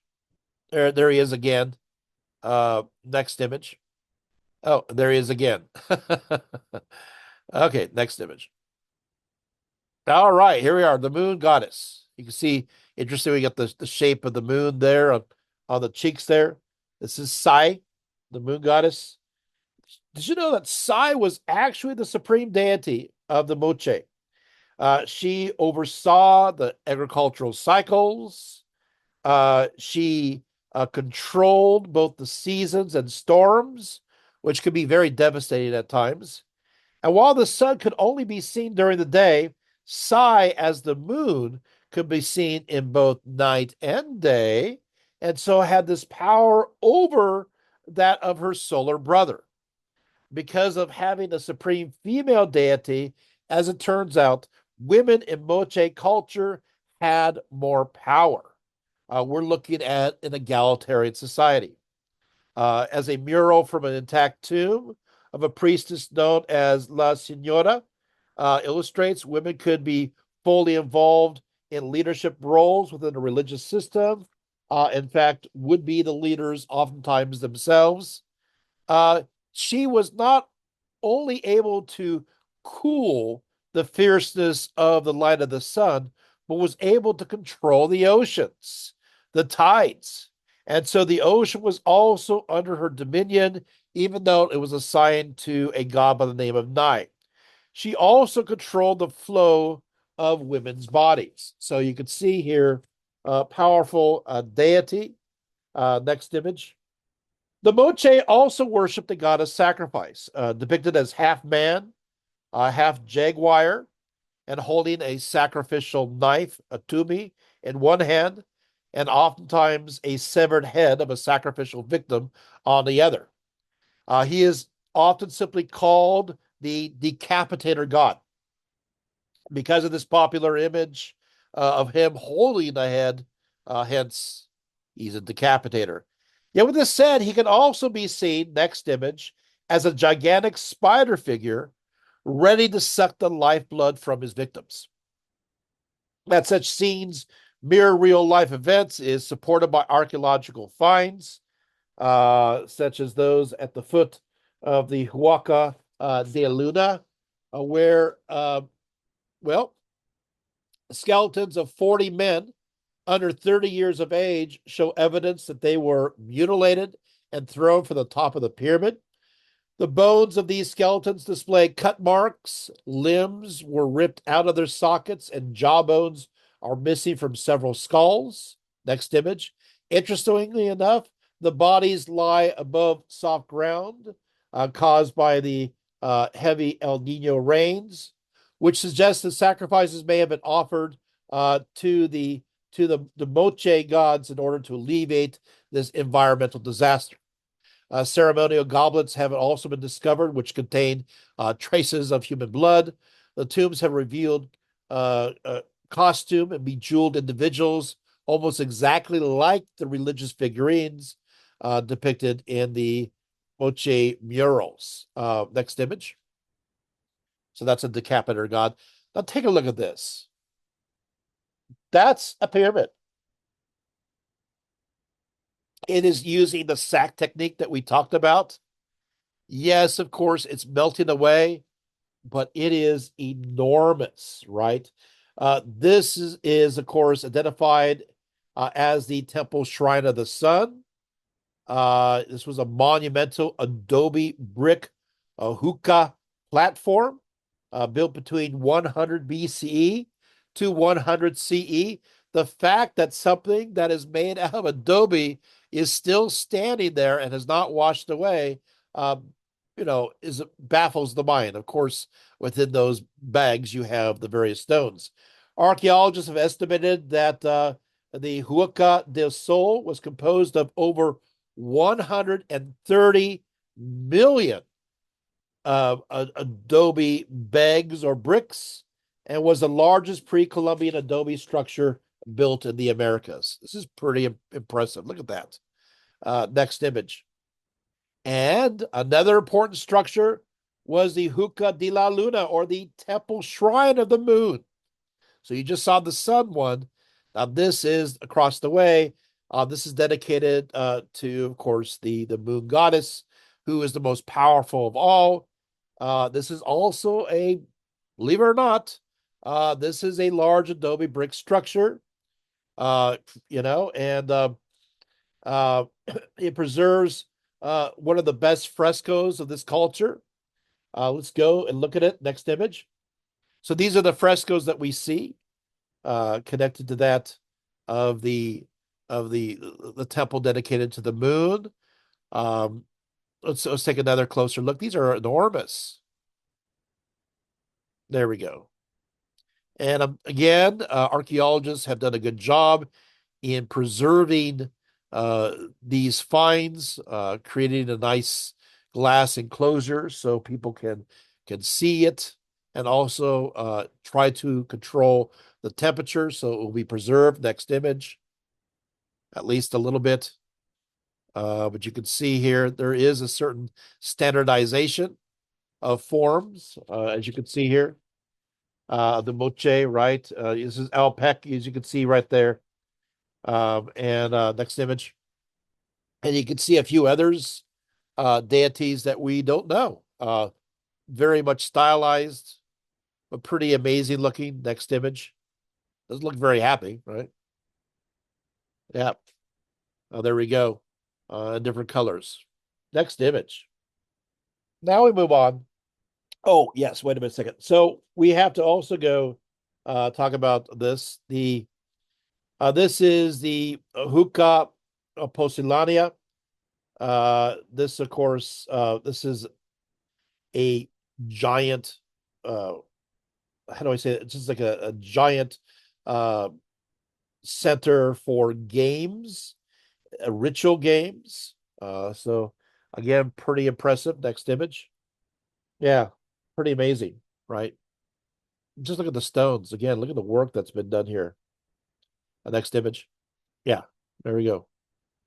You can see all the piles there in construction. Next image.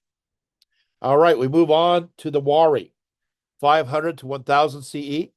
The Wari flourished in the south central Andes about between 500 and 1000 CE. Now, there is an interesting myth connected to the Wari. The myth, in fact, there's a few myths in connection to the gods presiding at this place. There's one that's called Pacha Comac. Next image. Oh, of course, this is this is actually this is the oracle site that's dedicated to Pacha Comac. So again, pretty of the Wari culture. Now, Pacha Comac, there's various stories regarding him. Some accounts, for example, identify him as connected to Manco Copac's cowardly brother, while others say that he is connected to Viracocha. In other stories, he is the son of Inti, the sun god. But I want to talk about one story in general. First of all, uh, it appears that in most cases, he is understood as the maker of the earth. Uh, his name itself means he who sustains the universe. Kind of reminds me of the name Vishnu, he who preserves within Hinduism. I'll just kind of throw that one out for free. But there's one story that I want to pay attention to. The story that he made the first man and the first woman, but he forgot to give them food. That probably needs to be needed. I think it's interesting because I always reminded of Zeus, who made man, but he didn't forget to give them food, but he gave them only the ability to have raw meat, which is not too great either. But you'll see another connection in a little bit. So he forgot to give him food, and when the man died, the woman prayed over his head to his father by the name of Inti. And she prayed for him to make her the mother of all the people of the earth. Well, Pacha Comac was furious. And so what he did in his anger is, as they were born, one by one, he would kill them or try to kill them. This sounds familiar, right? Right? So to this mother of humanity, he is killing a child, each one born in succession. In some cases, can you believe he will actually eat them? Now, eventually, though, one of the sons born of his name is Wichama, arises and he beats up this deity, and there's this great struggle, and he throws him into the sea, and as a result, Pachacomac becomes the supreme god of fish. I just feel like I've heard this story before. I mean, this sounds like Greek mythology where Kronos swallows those born of Rhea, but Zeus, the son of Rhea, right, her son, right, much like Wichama, becomes the heir and defeats him, right? I mean, so you can see it's just maybe a strange coincidence, but there you have it. Next image. So these are images here of Pachacomac. Let's go to the next image. You can see that a little closer up there. Good. Next image. Okay. So these are hookah towers. These hookah towers, oftentimes connected to the Wari, were burials that dot the landscape.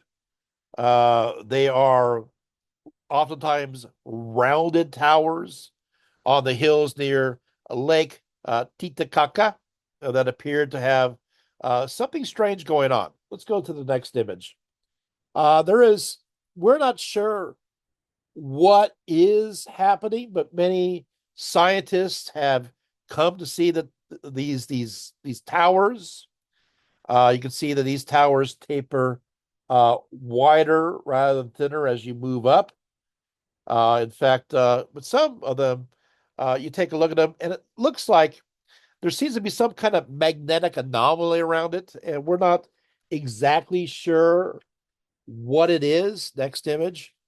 Of course, you can see how the stones are kind of very properly, very perfectly fitted together. Uh, they again, we have seen some strange ones, though. I don't have a picture of it here, but let's go to the next one as a demonstration, though. We see some strange ones here. Here you can see again these odd shaped stones, and for some reason, they still completely fit their great workmanship here. Next image. Okay, put that down for a second. I just want to say a few words. Uh, so,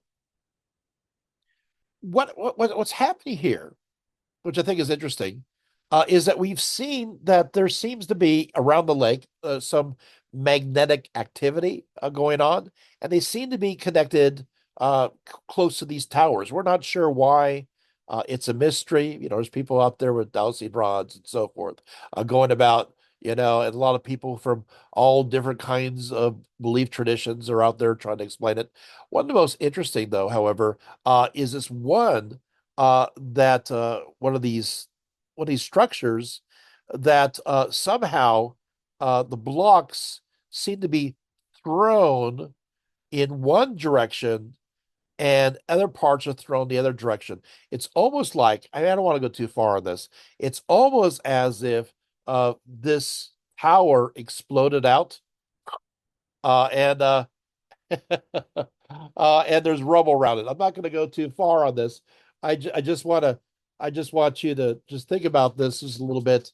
That there's something strange that's going on. Also, now the outer area of these are made out of basalt, but the interior was made out of andesite with clay in between, acting as insulation. So it's interesting how this works. Some of them um, uh, maybe there's some kind of physical properties we don't fully understand. It's just one of those mysteries. But just leave it at that. Next image. Okay. So we're now at we're now at the Sikon civilization. The Sikon culture thrived between 750 CE to 1375. The name meaning Temple of the Moon, although they are sometimes called by other names. The Sikh claim they were founded by a mysterious being who helped create their civilization. Next image. This nail lamp arrived by sea via a balsa raft, according to the Spanish chronicler Miguel Cabello de Balboa, and founded a great city with the 12 sons of his oldest son, founding 12 more cities. Nalamp instructed the Sikon people to build the pyramids and taught them a new religion. He then went by the seashore. He sprouted wings. He turned into a bird and flew into the heavens. Next image, the Sikon male deity, often depicted with upturned eyes, a Tumi knife, and a trophy head, dominates much of their artwork. It is clear that this god is a monolithic figure, the one who has overseen all things in both the heavens and the earth. The Sikon deity is often shown in association with the iconography of the moon and the ocean, the heavens and the earth. In fact, much iconography shows the Sikon deity closely attached to water in general and may be associated with the extensive irrigation employed by these people. Also, the sun, next image, as paired with the moon, is prevalent. The Sikon god was solely in charge of abundance, and while it would be presumptuous to assert that the Sikon were monotheists, there is very little doubt that this deity was the primal one and had little competition. The Sikon lords look just like the Sikon deity in iconography, except that he is surrounded only by natural, not celestial surroundings. It appears also he is connected to the earth in certain ways. Next image. The Sikon society was highly stratified, as burials have revealed. The poor buried in shallow graves and long burial mounds, their bodies often flexed, while the wealthy were interred in deep shaft tombs within burial mounds, were typically buried in a seated position as if still alive. We What I find is interesting here is within the Lambayeque Valley in northern Peru. Archaeologists, this is a big one, have discovered a culture obsessed by pyramids, building 250 in this valley alone. According to local stories, they believed that they had to build these pyramids or the world would come to an end. Next image. These pyramids were used both for religious rituals and burials. It would take 2,000 workers to make the mud bricks just to build one of these pyramids. Now this is fascinating. Each mud brick bore the mark of whatever factory made it. In fact, the valley was crammed with brick factories, each one constantly turning out bricks with their distinctive mark to keep these pyramids going. One factory used a footprint mark as their distinctive sign. Another used a spiral mark. Others include the T shape, the circle, the X, and so forth, with over 80 different marks discovered. And so the Sikon people focused much of their resources in building such pyramids, with many toiling all their lives in their construction. So what's going on here?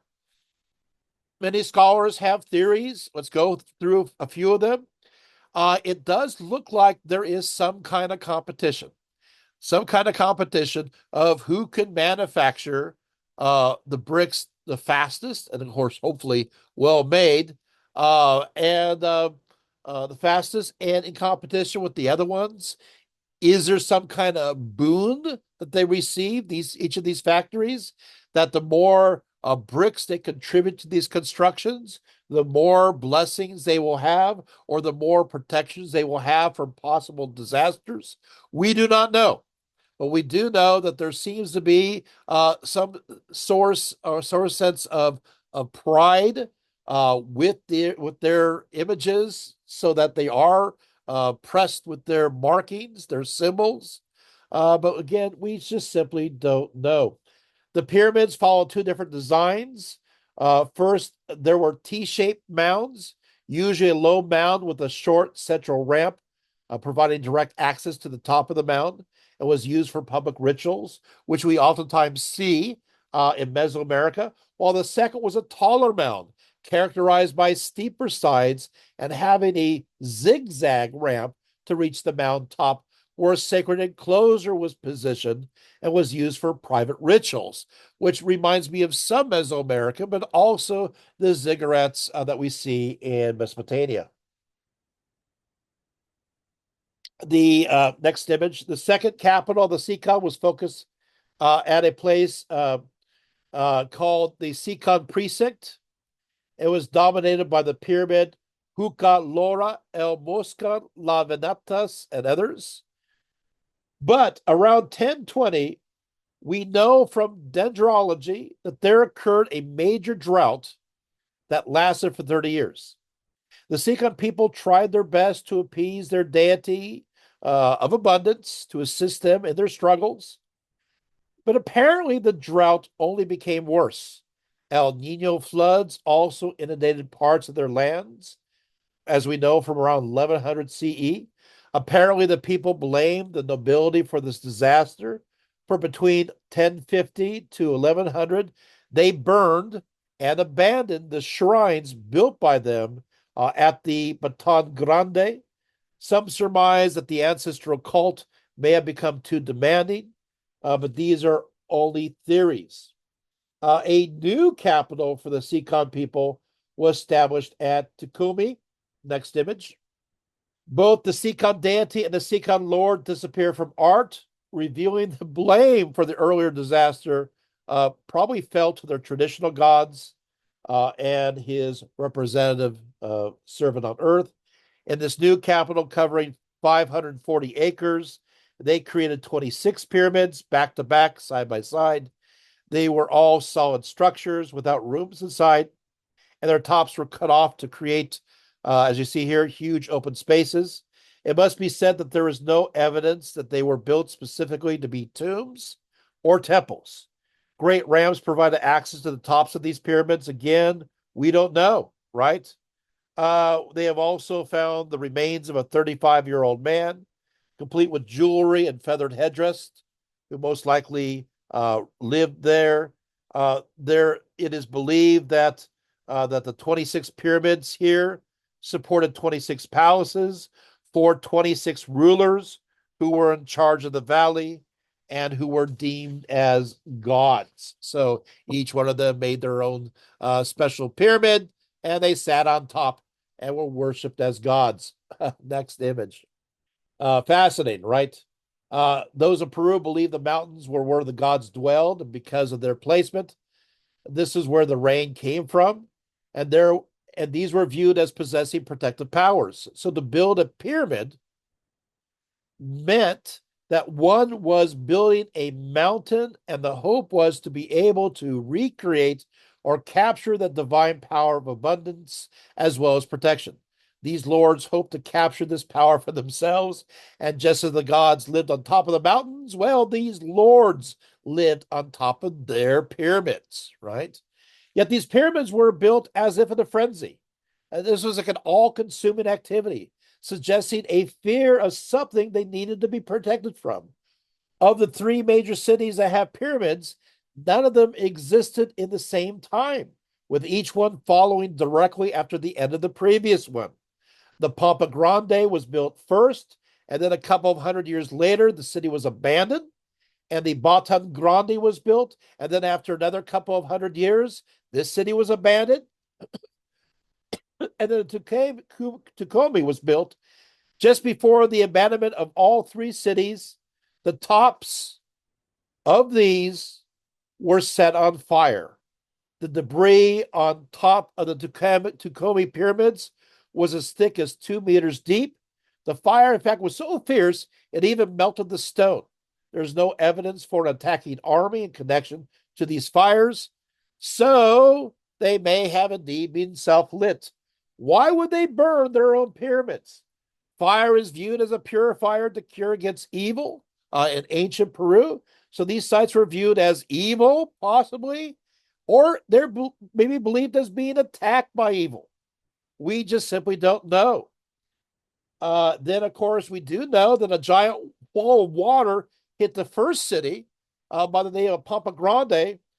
We discovered this through the archaeological layers, while the nearby pyramid complex of Moche was destroyed by a wall of sand that covered the city. Isn't that interesting? The first one was covered by water, the second covered by sand. It almost seems mythological.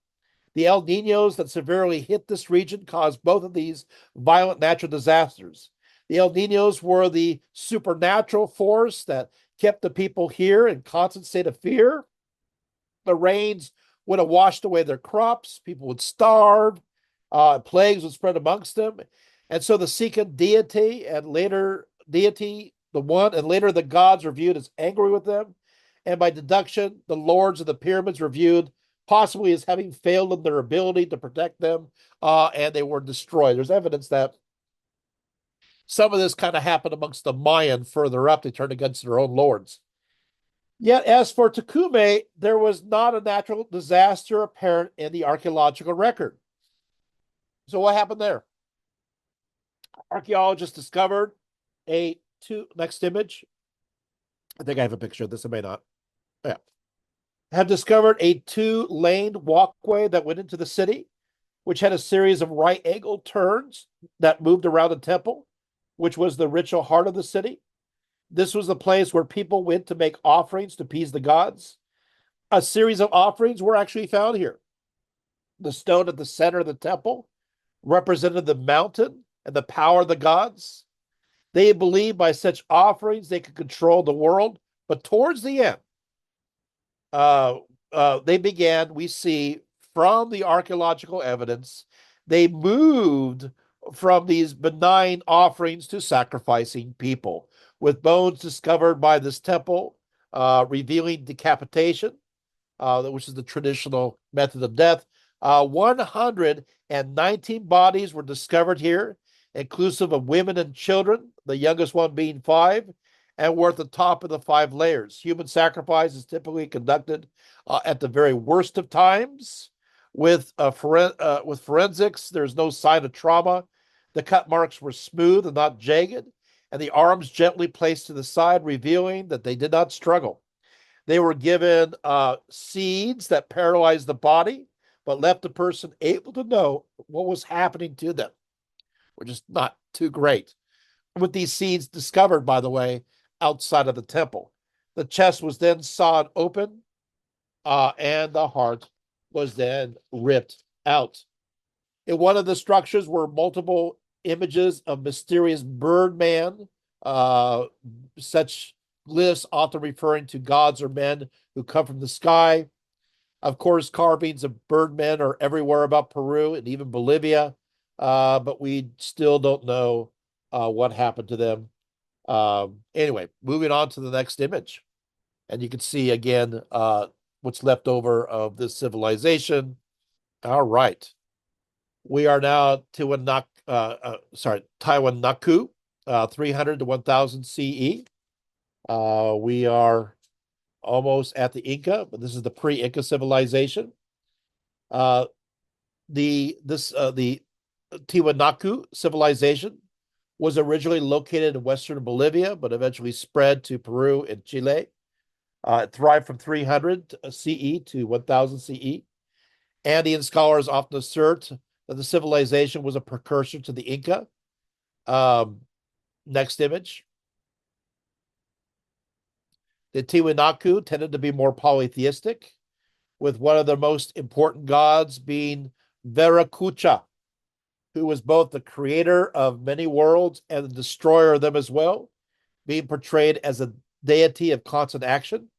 Veracucha either emerged upon this earth from, next image, the cave Parok Tampu.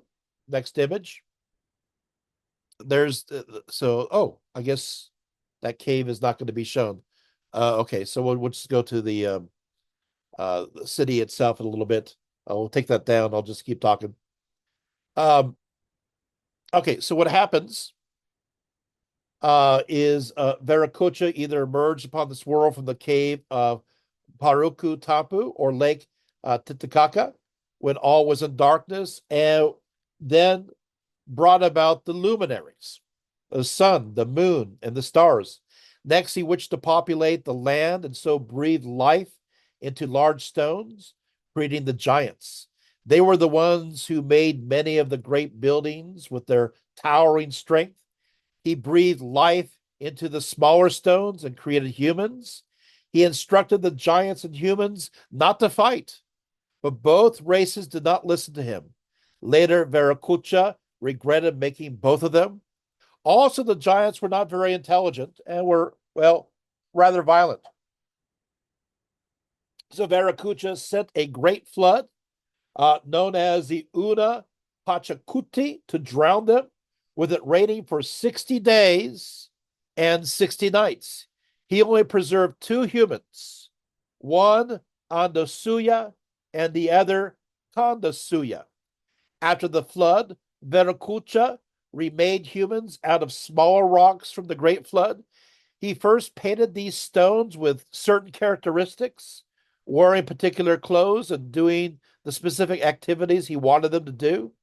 He next took all of these stones and divided them into groups of nations and tribes. He also instilled in them different languages and songs. After this, Viracocha buried these stones, organized them in this manner all over the earth. Sometimes they were set in caves, other times in streams or lakes. After this, he instructed his two human servants to wake up these stones, for upon waking, they would become fully human. He sent Andasuyu to the east to do so, and Kandasuyu to the west, and so the world became filled with diverse peoples. Why I think is interesting about this particular story is it kind of reminds me of the repopulation of the earth that you hear in the stories connected to the Greeks and Romans, where you have Deucalion, right, who's the righteous person who survives the great flood with Thera, right? And what happens? What do they do? With Thera. What happens is that they're instructed by the oracle to throw the bones of their mother over their shoulder. And so they realize the bones of their mother are the rocks of the earth, because Mother Earth.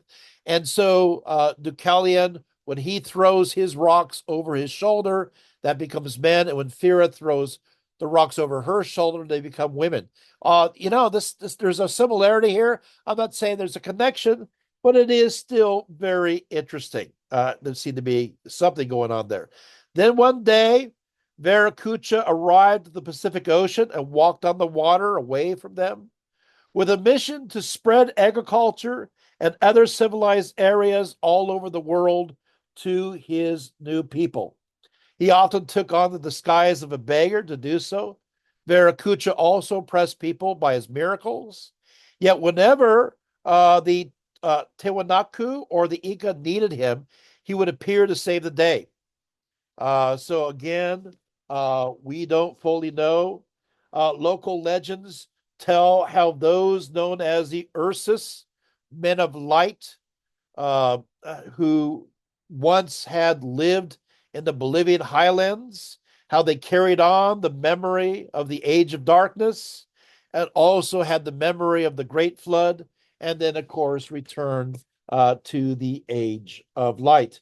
An image of Veracucha is carved in the Gateway of Sun, located at Calisaya.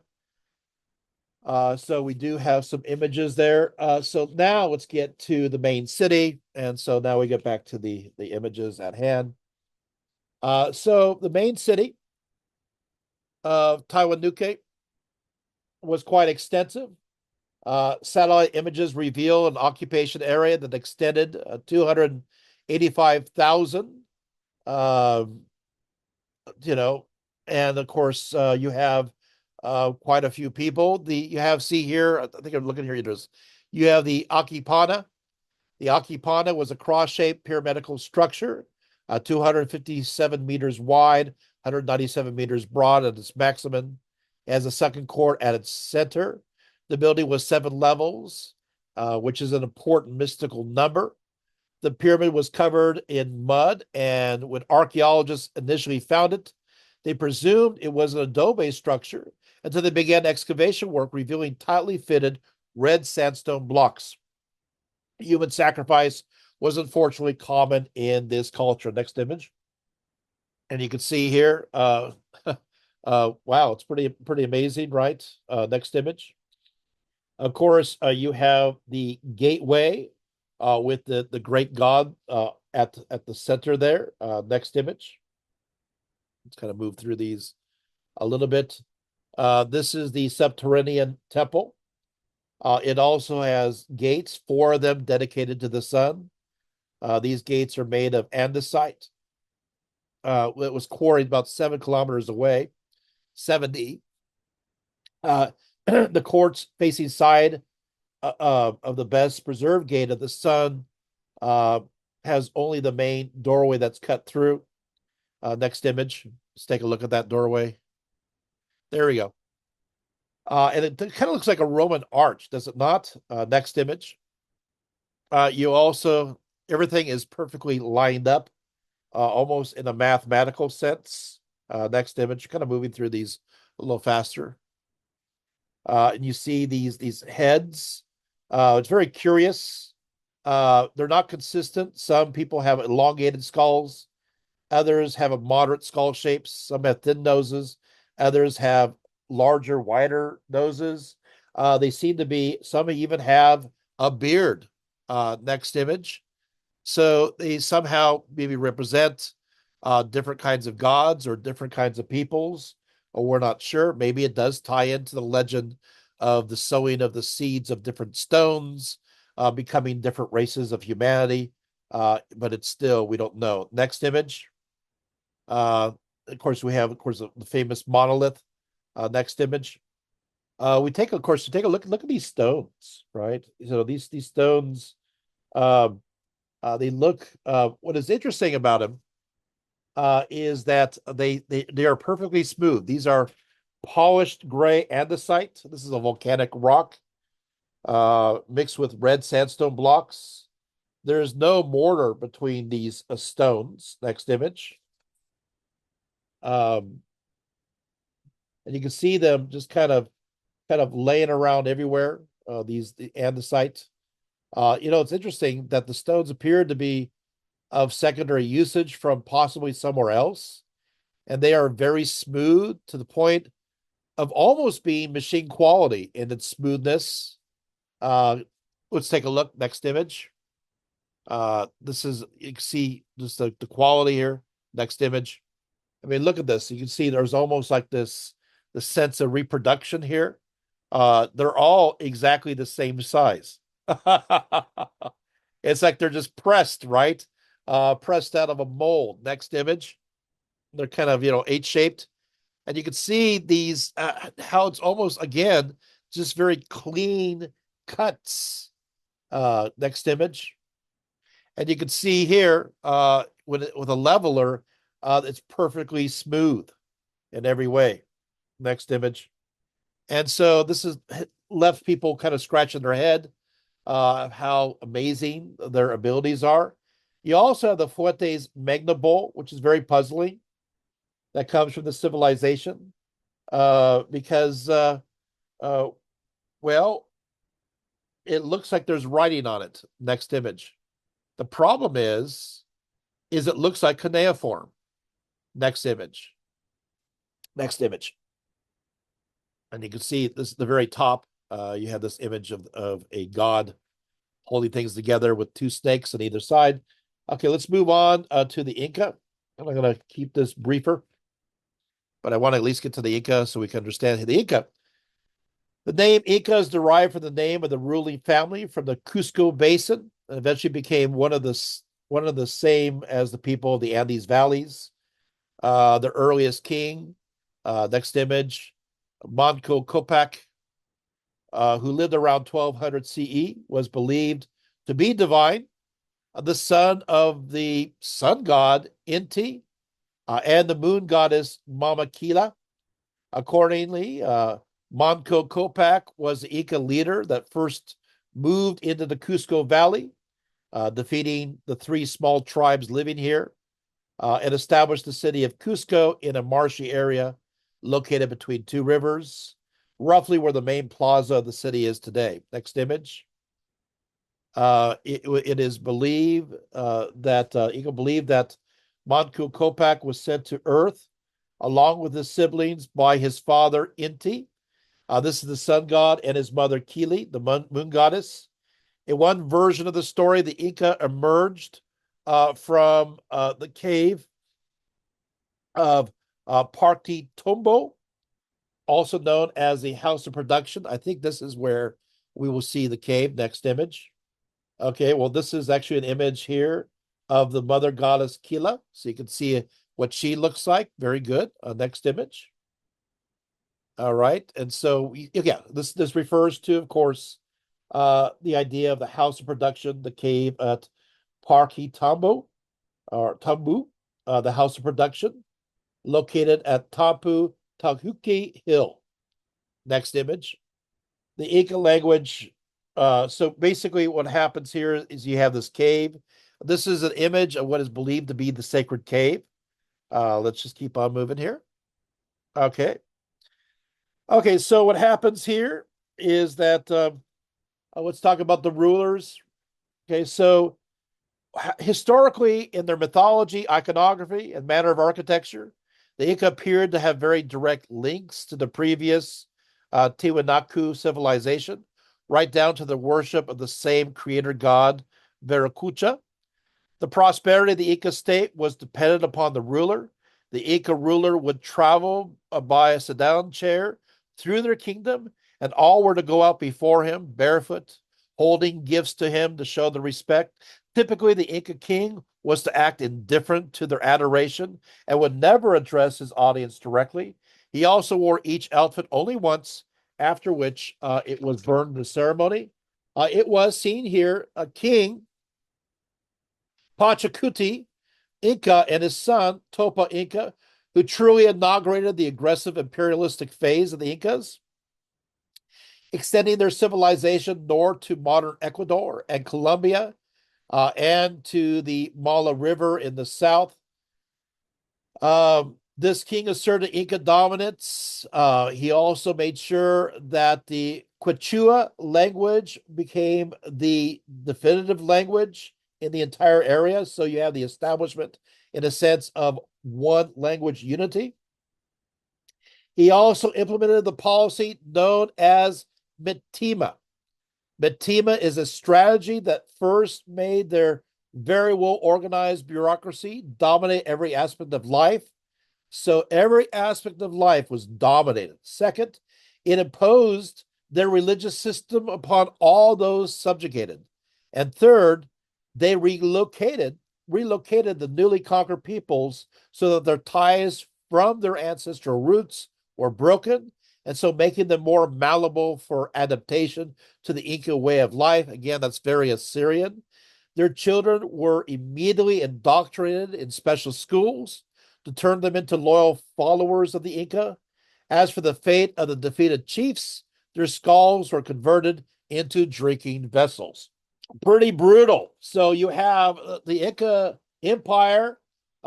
Basically, they are going to be in charge of every aspect of your life. Next image. For the Incas, right here, seen here, the Elu or clan was a central cohesive unit defining early Inca society.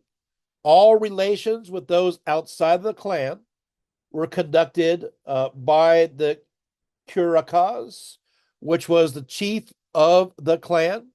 The chief was in charge of the land, who he gave out to those of the clan with the expectation that they had to perform public duties in return. So the chief gave out the land, and the clan was expected to perform public duties in return for that land. Often this labor was intense, that created some resentment. Later, unfortunately, the Spanish would take advantage of this feeling of exploitation for their own advantage. Above the clans, the Alus with their leading Curacaas or chiefs, the Inca kings created a new Alus to supersede in authority the administration of the older ones. As a result, peasants had to work first for their immediate lords, got it? First for their immediate lords, and then second for the state above them. The Inca had no money and therefore no taxes, but what they had instead was a system to distribute all their resources and allocated value instead to hours that they worked. So how many hours you worked for them, that counted as your way of payment. Daily life, next image, for the Inca was organized, even regimented, but all people were well cared for, whether rich or poor. To get an idea of how powerful the state became, the Inca kings made it mandatory for all people to be married. Now, if they could not find a mate on their own, the state sometimes actually selected a mate for them. Polygamy was common for Inca nobles, but farmers were required to be monogamous. As for the children, they had to undergo what are understood as intelligence tests. Those who scored high could become part of the nobility or were sent to school to be trained as administrators. Others were sent to trade schools based on their resulting scores. So you have a very high stress testing system, which reminds me of the Confucius kind of system of ancient China in the three-tiered conception that you have under the Han Dynasty and beyond.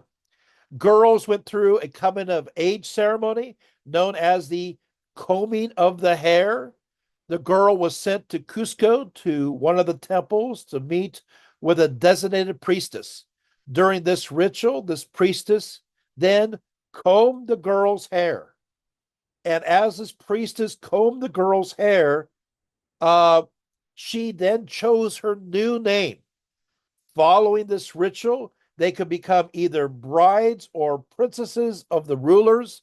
Only the most beautiful girls would be chosen for the later honors. Still, Inca society, while focusing on taking care of all people, was definitely stratified based upon wealth. The wealthy often lived quite well. The great nobles were exempt from doing any kind of work of any kind. While the Inca had no system of writing as we understand it, they used a system of knotted and colored strings. We talked about this, known as the quick to keep records, to tabulate, as well as to record aspects of their language. The Incas created an extensive road and highway system, next image, running for about 18,000 miles along these roads. They created an elaborate postal system with relay messengers established in various places to carry the messages through, often running across the rope bridges established over deep ravines. The messengers at these relay centers were also always in pairs so that one could sleep while the other was awake to await any important messages day or night. The Incas, we see here, many are still eating the same foods. The Incas made much of the land as possible for cultivation, growing corn, potatoes, beans, peppers, and other foods upon terraces, which moved up the mountain slopes along the valleys. The Incas also learned how to freeze dry these foods in order to preserve them for the winter time. So freeze drying. They were, of course, the ones who first fully cultivated the potato. While we did have the potato before, it was kind of fits and starts. It was still used, but it was incredibly small and sometimes bitter. But the potato, as we now know it, the Incas, in a sense, cultivated to perfection. Of course, the Inca utilized advanced farming techniques, including an efficient system of ditches and canals to irrigate their crops. Also, with a stable food supply and enough farmers to maintain it, the Incas could also focus upon the diversification of labor, having full time industrial workers and bureaucrats. Their massive armies could always be fed at any time of the year. The next image, I think, maybe. Um, oh, we'll take that. Yeah, actually, we'll be there in a second. Inca pets were often their food too. So, depending on their whim. So a llama, alpaca, ducks, and guinea pigs were pets and food. So still today, cuy, which is grilled guinea pig, is a popular dish in Colombia, Ecuador, and Peru and Bolivia. By and large, the Inca were healthy, for there were no signs of deficiency or malnutrition, and their extent remains. You just have no freedom. The Inca considered, again, elongated skulls as beautiful, so they made it a custom to wrap bandages tightly around their children early on in life in order to limit its growth in one direction.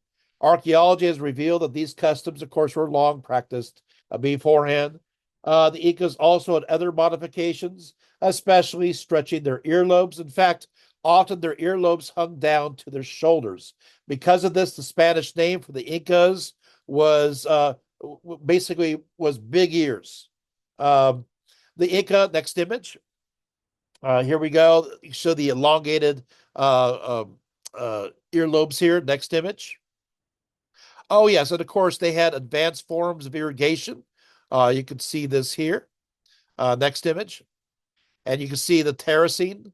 Of course, the terracing happened beforehand, but that utilizing to their best degree as much land as possible in order to feed their communities. Next image.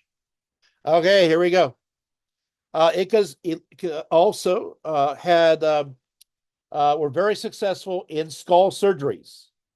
In fact, of all the Inca skulls discovered, every sixth skull has a hole in it.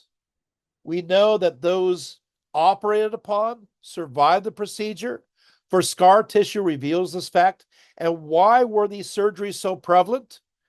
Well, next image. In contrast to late medieval Europe at that time, where swords often wounded people, the basic way to attack someone else was via clubs and slingshots, creating head trauma that was possible to operate upon and cure. So the idea is to relieve that trauma. Next image. As far as the religion is concerned, they were polytheists. In particular, they worshiped the sun god Inti, and it was believed that the emperor of the Incas were direct descendants of the sun god. Inti was married to Mama Kuya, The moon goddess and their court consisted of rainbows, the Pleiades, Venus, and others. Next image.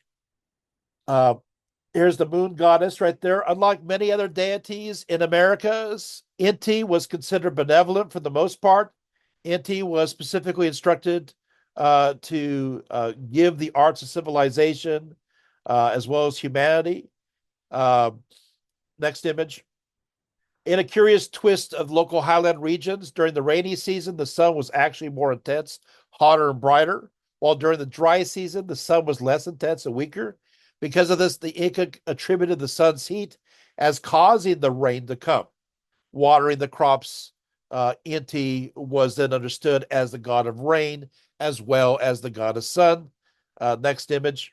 Sometimes it was called a brother's sun. And so there you have that. So whenever the Inca conquered a new land and created a new province, a third of the land, as well as their herds, were dedicated to Inti. I'll say it again.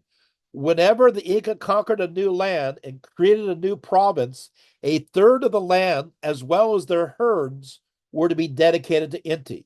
A temple of the sun was also established in every province, attended by both male and female priests. The female priests were often called Mama Kuna, selected from those known as the Aklo Kuna, meaning the chosen women. One of their duties was to weave special cloth. Another was to make what is called a chica for both festivals and sacrifices dedicated to Inti. As for his image, Inti is often shown as a golden disc with rays and a human face. The most important temple you're seeing here of Inti was located at Coricancha in Cusco. Here, the bodies of previous emperors and rulers were exhibited. Also set up in this temple were images of Inti in human form, with the middle of these figures hollowed out and filled with a mix of gold dust and ashes of the Inca king's hearts. That's right. So the middle of these figures are actually hollowed out. And so you have the hearts of the Inca kings. It's mixed with gold dust and it's placed there. Another image of it he found here depicted him with ear spools, but this is the site of it, of the place at the Sun Temple today. You could see right here that a church has been built directly on top. Next image. The most important festival dedicated to Inti, celebrated the winter solstice of the Southern Hemisphere, which is around June 24th. It was known as Kopak Rami. Animal sacrifices were carried out. Music was played, horns, panpipes, and beating drums, and dancing was in full display. Along with colorful costumes, you had other kinds of festivities that are connected to it. Um, Next image. Also, you had what's called the Inti Raymi, which took place during the winter solstice. It was also a ceremony that honored the sun god. This was because during winter the sun was the furthest away from the earth, and due to the fear of a famine, the Inca would fast for days and plead for the sun to return. Next image. Here also they worship the moon goddess, as I mentioned, Mama Kuye, who is his wife, who took over his duties by night. This Mama Kuye was considered to be the wife's sister of Inti. Mainly women worshipped her, as she was believed to have ruled over menstrual cycles and marriage. A disc made of silver often represented her. In short, silver was considered to be Mama Kuye's tears that had fallen to earth. The Inca believed that the shadow on the moon was an animal attacking her, and in return, the Incas would throw weapons at the moon to try to make the dog go away. During lunar eclipses, the Inca believed Mama Kuya was being attacked again, possibly by a fox or a snake, and would also throw weapons into the sky to scare the serpent or the animals away, as well as making as much noise as possible. Next image. You also have Ilapa, This is another Inca deity that was held in high esteem. Just like they relied on Inti to make their crops grow, the Inca also relied on Ilpa, as he was believed to have controlled the rain, which is an essential part of making crops grow. He is depicted as a man in shining clothes, sometimes carrying a club and a stone. It was said that he kept the entire Milky Way in a jug and used it to create the rain. Next image, Mama Kocha was the sea and fish goddess, and legend has it that she was the wife of the creator, Viracocha. She was worshipped mainly by fishermen and sailors, as it is believed that she would make sure that there was always plenty of fish in the ocean. She was also believed to have prevented storms and calmed the seas. Um, Next image. You also have Pakimama, who was a definitive earth mother and presider over time. As a fertility goddess, she oversaw both planting and harvesting. Typically, she was portrayed as a dragon, and she is the wife of Pakakamak, with her children as Inti, the sun god, and Kila, the moon goddess. Okay. While rituals in honor of her were practiced all year long, the month of August was especially important in observances to her, for this was the time just before the sowing season and happened to be the coldest month of the winter season. Remember, this is the southern hemisphere. Because of this, August was regarded as a tricky month, and much mischief was possible in nature. To protect themselves, livestock, and crops, families got together and performed cleansing rituals, burning plants and wood to scare away evil spirits. All of the months, August was known to have the most evil spirits, according to the Inca. They also drank a hot beverage known as mate that was believed to give them protection. The night before August 1st was the most important, where families cooked a meal all night long in honor of this goddess. Before the ritual meal, a plate of food is first offered to the goddess. Next, the host dug a hole into the ground. If the soil is rich, it means a good year, but if not, the year would not be as bountiful. All leftovers are also poured onto the ground as a prayer to Pachamama was recited. Next image. Another image of Pachamama. Next image.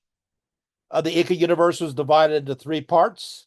The first was the upper realm, called the Hanan Paca, where the gods of the sun, moon, stars, rainbow, and lightning resided. The word Hanan Paca means the future and the supra world. Uh, the condor represented this realm. The second are the lower realms, known as Pe, next image, Pe Ke Paca, all right, there, and Uka Paca, right, which is under the power of Pachamama, the Earth Mother. Here was also the place for ancestors and heroes of the Inca.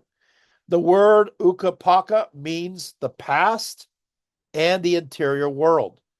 The snake represented the inner earth. And where do humans live? They live on the outer earth called the Kepaka, an intermediary realm between the Hanampaka and the Ukapaka. The word Kepaka means the world of present and of here. What is interesting here is the connection to a temporal idea. So there you have it. Next image. Oh, they also have four elements or organizational principles of water, earth, sun, and moon. Next image. So, so the Inca believed in both a soul and life after death. In fact, they believed in two souls. When someone died, one soul returned to where it originated from, with this underworld varying in position depending upon one's life here. If they were virtuous, they would be in a better place. Of course, if one held a higher social, economic, or political status, they would automatically end up at the better place. The other part of the soul remained in the body and lived within, drumroll please, the preserved mummy. Okay, so the soul, and that kind of reminds me a little bit of the Egyptian aspect, just a little bit. There's some kind of tie-in with the body. right here, we're looking at sacred sites or things called hookahs. Were to be found all over the Inca Empire.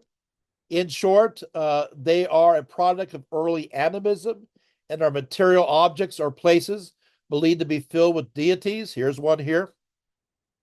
Because of this, a huaca could be anything from a mountain, a boulder, a stream, or a tree.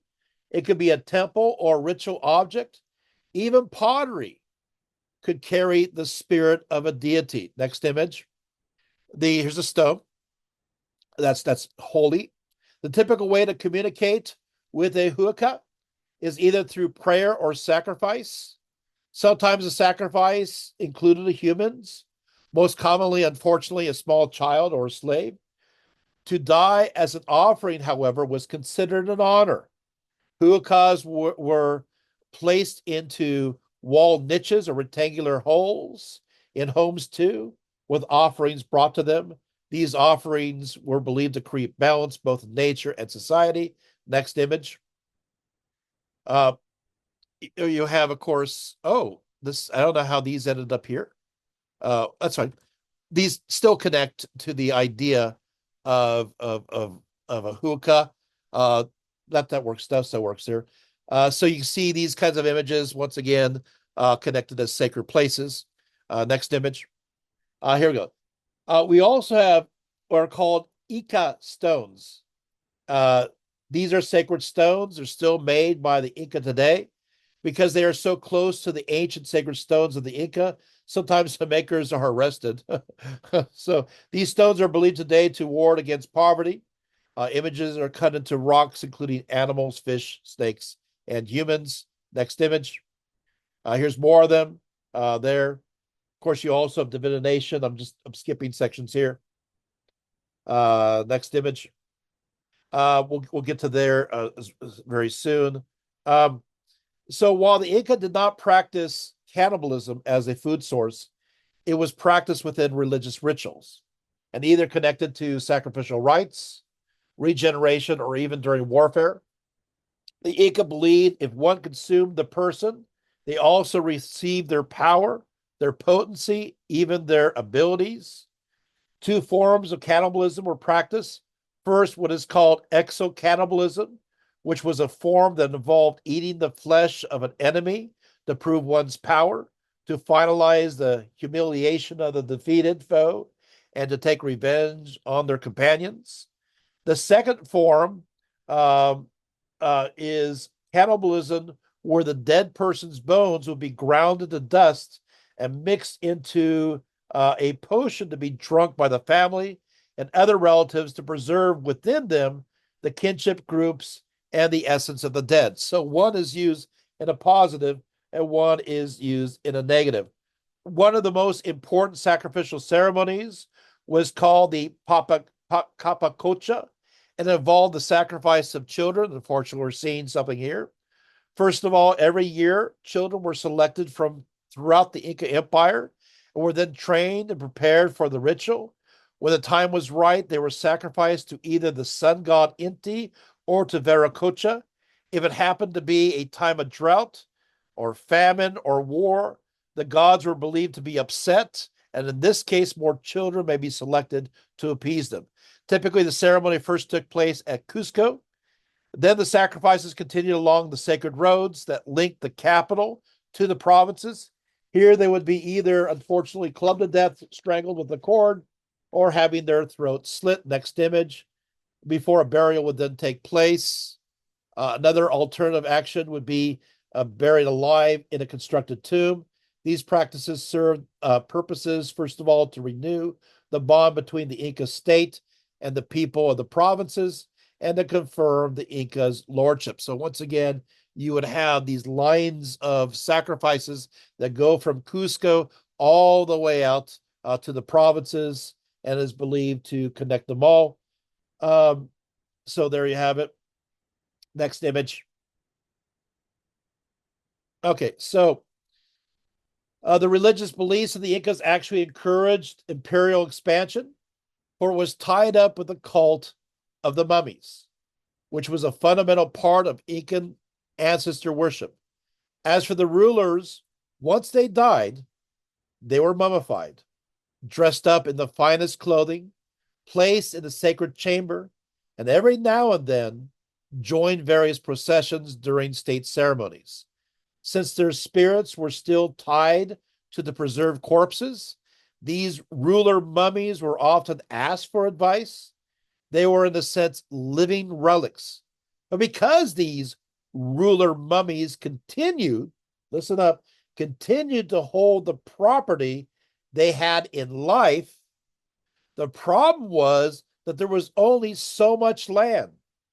And since the dead ruler mummies retained their lands, each new group of Incas lacked land, and so they had to acquire more for them to possess and cultivate. This means that to secure their lives as royalty, Inca rulers had to constantly fight their neighbors to acquire new lands for themselves.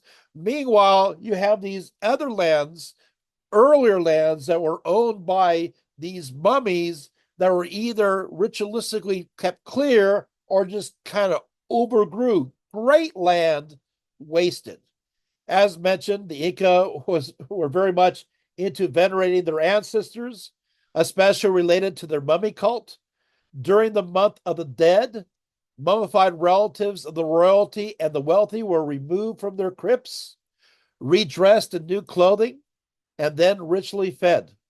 And in most cultures, this feeding was conducted by the burning of the food directly before these mummies. Drink was also offered to them. Next, the mummy, all freshened up, was paraded through the streets and even danced with before being returned to the tombs. When royal or noble mummies died, as I said, they retained their lands. It was there. And this caused a problem, right? This caused a problem because what do? This cult of the ancestors extended down to the common Inca. So once again, we talked about the fact that even the common Inca was one part of the soul has moved beyond. The other part of the soul is in the mummy, and so they in turn had a similar problem. What do? You can't. The deceased, of course, were able to give many kinds of blessings. You can't ignore or disrespect them because as a result, if you disrespect these mummies, uh, your family could become sick or you could become delusional. The Inca were quite great builders. Let's go to the next image. They constructed, there's another image of a mummy. Next image. They constructed buildings sometimes as tall as 10 stories high, discovered the river valleys of western Peru. Next image. They used giant stones to construct these buildings, like Legos. Next image. Look at this, right? Next image. As we said, we're back to Cusco. The capital Inca Empire was Cusco, the name meaning navel, right? It's believed to be the navel of the earth by the Inca. According to their myths, two children of the sun, Manco Copac and Mama Ocla founded Cusco, who were both brother and sister, husband and wife. Having been by the sun, they traveled Lake Titicaca with a golden wedge, which was destined to sink into the earth without any effort at their first place of residence, which was a Cusco. Cusco is the center of a network of spirit paths that radiate across the landscape. Cusco was said to have been originally designed in the shape of a jaguar, with the main plaza being the belly, the river Tulamayu forming its spine, the sundial as the eye, and the site known as Sacsayhuaman itself as the head. This would make Coricancha the genitalia. Although there were still some remains and foundation of Inca buildings, most were lost following the sacking by Pizarro in 1535. Today, there are only a few structures left to see, such as the Palace of the Incas, the Temple of the Sun, and the Temple of the Virgins of the Sun. Next image. So we move on to we're moving on to the valley area. Moving on. This is Sakahumen. I'm kind of skipping forward, which is good. First built uh, by the Kilkay culture around 1100 CE, but soon became an Inca stronghold, excuse me, of which fortifications overlook the city of Cusco. Of course, the Inca take credit for the founding story with an oral Inca declaration saying how Tupac Inca remembered that his father had called the city of Cusco the Lion City. He said that the tale was where the two rivers unite and so forth. And you have the repeat what I talked about beforehand. And so this realm was the realm of the head. Let's kind of move through this. You can see what the city looks like, kind of move through. Next image. Enormous stones. Some of these stones are 29 feet high. Next image, some are 360 tons. And they're all kind of formed in a very tight manner. Next image. Um, Also, I want to bring up the fact, which is pretty cool, is that there are a series of tunnels. That's right, tunnels that connect Cusco with this site. So these tunnels are vast.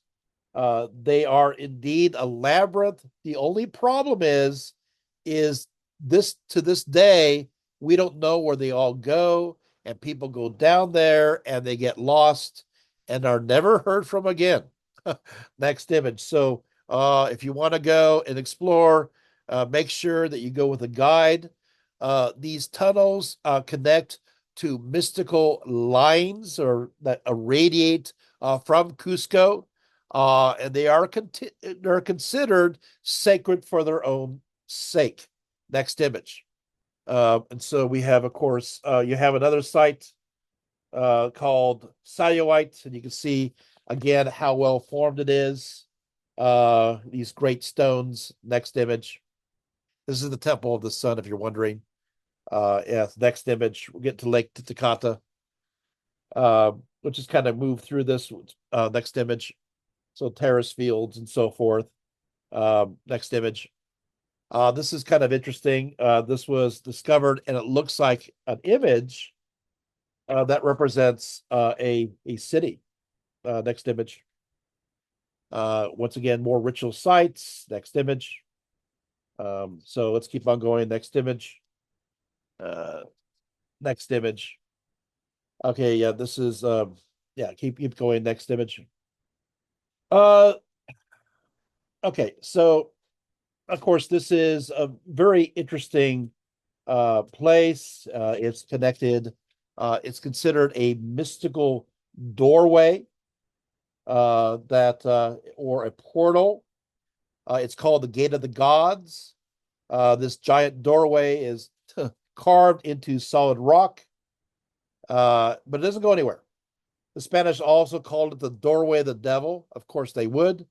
In architecture, it resembles Anatolian rock cuts, excuse me, that were dedicated to Kibli. According to Inca legend, the first priest by the name of Aramu Muru traveled through this doorway. The name itself, however, indicates more, for it is also found as Amoru, which means snake, while Muru means portal, so it means snake portal. So how he moved through this, which is essentially understood as a stargate, was through this golden sun disk that was decorated with many jewels that fell from the sky. Also, the priest returned to this gate using this golden disk, put it on a depression carved here. This door then supposedly opened, led him through, and he disappeared before many witnesses. Archaeologists have found a circular depression on the door. Of course, speculators say he was the last priest of the continent of Mu, according to various legends. Local lore, it can be a lot of fun. Next image. Yeah, you probably know this place. This is the last location. But we had to get to Machu Picchu, which was established around 1450 as an estate. The name Machu means ancient, while the word Piku means mountains, so it means simply ancient mountain, or actually, it could actually be translated as something else. It's either ancient mountain or Pico can be translated as penis. So it is ancient penis. Probably, probably don't want to put that on your brochure. Yet there's disagreements. For other natives of the site will say the place name is Mati Chupi, which means chewing on the cacao leaf, which was done in gratitude by the young ones who took over the site from the older ones. This seems to imply that the Inca took over this place from someone else. The mountain itself was considered a sacred altar. Now, the Inca, especially known as the Tachatuk, were believed to establish the city because it was built around the late 1400s. Yet the stones do not match. For some walls were made out of red stones and are clearly Bronze Age cultures and technique, while others are not, using white granite containing much quartz crystal. So it's pretty hard. Bronze tools cannot even touch this material. Some theorize that the white granite with quartz stones connect to an earlier city that was here before the Inca one. Most engineers say that while the Inca could build most of Machu Picchu, they could not build around 5% of it, which appears to be an older core. Archaeologists typically say that the finer stones were used for more public and sacred buildings, and others were just more common. Next image. Well, the mountain city was abandoned at the time of the Spanish conquest. The Spaniards never found it, and it was only locally known until the American historian by the name of Hiram Bingheim publicized the site in 1911. And so here, next image, was situated the famous Inti Hautana stone, which is called the hitching point of the sun, seen here, because it was believed to hold the sun in its place along its annual path in the sky. At midday on March 21st and on September 21st, during the equinoxes, the sun stands almost above the pillar, casting no shadow at all. This was one of the very few remaining stones sacred to the sun god Inti that has survived. It is a small flattened pyramid topped by a huge stone sundial carved from the natural rock that you see here. Next image. Then you have the Tower of the Sun, which was constructed around a natural rock feature. This structure was roughly shaped like a horseshoe. Next image, and it has a trapezoidal window in it, which appears to have been placed to permit observation of the midwinter solstice. Next image, the Temple of the Three Windows, you see here, so-called because it's three trapezoidal windows, contains a rectangular stone, which is suspected of having been used as a back site for solar observations. Next image. There's also the royal tomb, which is carved from solid granite, and the tomb lies directly below the Tower of the Sun. A throne of solid rock walls with carefully worked stone slabs, as you can see here. This fantastic construction must have served somebody important. There's also maze of rooms interconnecting the buildings throughout the city, often leading to secret chambers. So there you have that. Next image. Close out. Oh, one more thing. That's right. We also have, excuse me, what's called the Kellam Ruqua. This is an Inca construction and goes for several acres, but there is an image dedicated to Killa the Moon, and or also this is called the Stone of the Moon, and you can see that image right here. So this is the moon. Next image. All right. We are on 31, end of page 31. We have 32. That's it. So let's close it up. Eventually, we got to end the civilization. Eventually, the cult of the royal mummies caused the Inca Empire to become overextended. as you'd expect, here you have all these mummies, these royal mummies, inheriting this having this property and retaining this property, and so they can't use it because it's under these dead mummy ownership. So they have to keep expanding their empire. So you basically are starting to get this hollow donut of wasteland in the middle of the Inca Empire of, hey, you can't cultivate this land. There's a royal mummy in charge of it. You can see this is a recipe for disaster. So they have to keep extending out. So what happens is as follows. The last stable king was Hunya Kopak, 1493 to 1525, who's best described as a benevolent despot with unlimited power. In fact, it was it was only custom that kept his power in check, for his people believed he was a god in human form. And so even the privileged uh, were were allowed to see his divine visage. So he was approached by nobles on their knees, while commoners kept their head down in the dirt as he passed by them. Yet he was known for a sense of justice and was in the habit of showing mercy to his enemies. His rule was a prosperous one, with grain plentiful. Because the borders of his empire were fortified, he did not fear any invasion, not at all.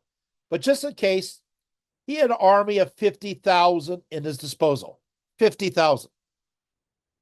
When Hunya Kopak died in 1525, next image, he was succeeded by his son, Huascar, being crowned with the traditional fringed headband at the capital, Cusco.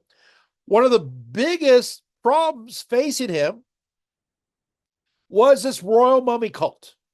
For by his day, the dead rulers controlled most of Peru's land and resources. The nobility managed estates of dead Inca rulers. They did, but they need land to cultivate. So Hunascar needed this land. So he proposed buying the mummies of all dead Inca using profits from their estates for the living. According to Inca law, the successor of a dead Inca had to be the son of the ruler's principal wife, who had to be the ruler's full sister. Hunascar was then a result of incestuous union, and he had a half-brother by the name of Atahualpa, who tried to persuade Hunascar to split the kingdom with him. But Hunascar rejected the claim. Because the nobles were angry about the mummy affair, especially as it would deprive them of the wealth and power they had enjoyed as custodians of the cult, they were unwilling to ignore Atahualpa's claim. What followed were 5 years of civil war. Next image.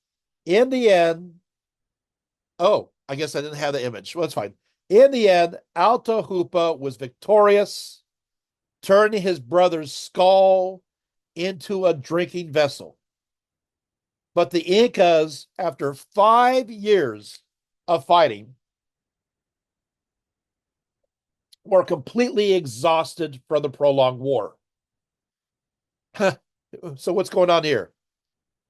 This is one of the saddest stories, one of the sad stories of history. Here it is. It is a sad story. On May 13th, 1532, the very day, I'm saying the very day, Atahualpa won the battle against Hunascar, Francisco Pizarro, landed in Peru. That's right. The very day, the exact day the battle was won, Francisco Pizarro landed in Peru.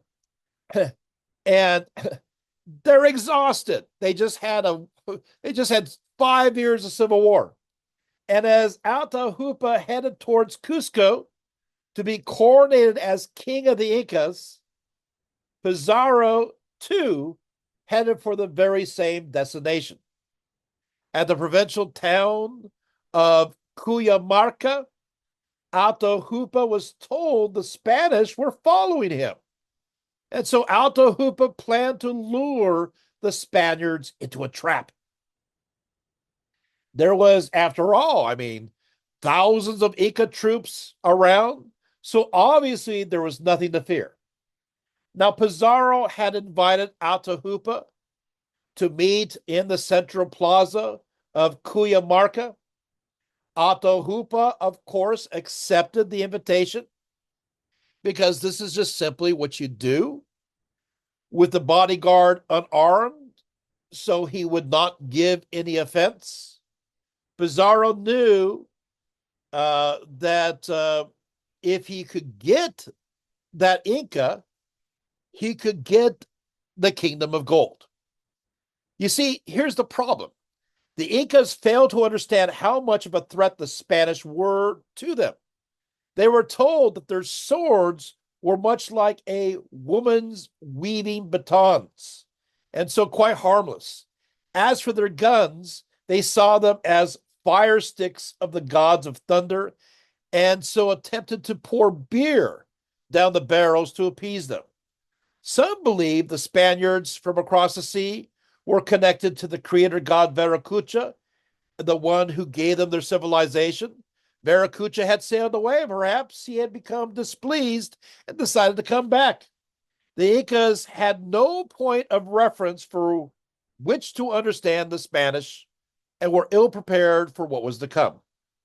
So what happened is when the Spaniards shot their cannon in the town square of Cuyamarca, the Incas were absolutely terrified. At that moment, the Spaniards emerged out of their hiding places and proceeded to slaughter them. Next, they tore Atahualpa's fringed headband from his head and took him prisoner, stating that he was to be held for ransom, and the price for his freedom, of course, a room full of gold. A document was signed to agree on these terms, that they would receive a room full of gold, 17 by 22 by 9 feet was offered. Yet, once the ransom was received, the Spaniards trumped up some charges and had Atahualpa strangled. And so the powerful Inca empire of millions of inhabitants fell to Francisco Pizarro with his band of 175 men and a small, ineffectual cannon, which is, of course, a very sad and diminishing note when it comes to the series of great civilizations. You can see me again.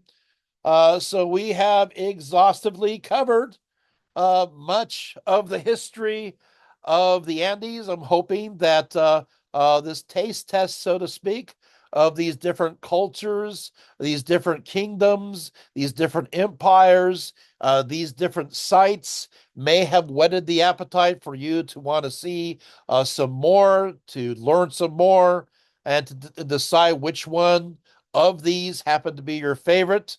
But what the interesting part is that what we learn is that these societies in the small area, it is just simply southern western section part of South America, that there is so much absolute diversity of these various places and states that are completely different from one another. So there's running chords of commonalities. But what I am just surprised at is how much you have in a way of different customs, different gods, and different ways of doing things. So this is my survey. It's hard to gather these thoughts and put them together in a coherent way because it, in many ways, it matches the jumble of different kinds of places that we have heard about. I do have a few favorites of mine. But the most important thing I want you to walk away with is, or sit away from it, is as follows: that, here it is, drum roll, please. This is not taught about. Did you guys know that in many elementary schools, in many places, in world civilization classes at universities, this whole topic that took this long uh, encompasses a chapter or less, or just simply a few paragraphs here and there, and that's it. So a large amount of people have no idea about the civilization that you heard about. So what I want you to take from this is that there needs to be more awareness for this rich civilization, that it needs to be taught, uh, and needs to be taught in a more complete manner and not in a superficial manner. Sometimes they just mention the Inca and they run on, but guess what? There's a lot of civilizations apart before it. The other part is, if you hadn't noticed, there's lots of unknowns. We don't know this, we don't know that. Um, yes, there are archaeologists down there. Yes, they are interested, but the reality is not as interested as in other places around the globe. And so many of these mysteries that we have connected to these different civilizations, we would probably be able to figure out more about these cultures if there was more attention to it, even from the realm of academia, even from the ivory towers that aspire to understand so much, the knowledge under the sun, but they somehow forget the knowledge under the Inca sun, under the Andean sun, in the southern hemisphere. And so my hope is that not only will it be taught more at various schools and universities, but also more research will be conducted. So we don't have to do this patchwork quilt of going back from civilization to civilization. I'll give you one last thought, and that is, here you have a civilization that goes back to 3,500 BCE, and we ignore it and we just skip to Mesopotamia and ancient Egypt. So we got to give the Western Hemisphere its due. With that, I say adieu and good night.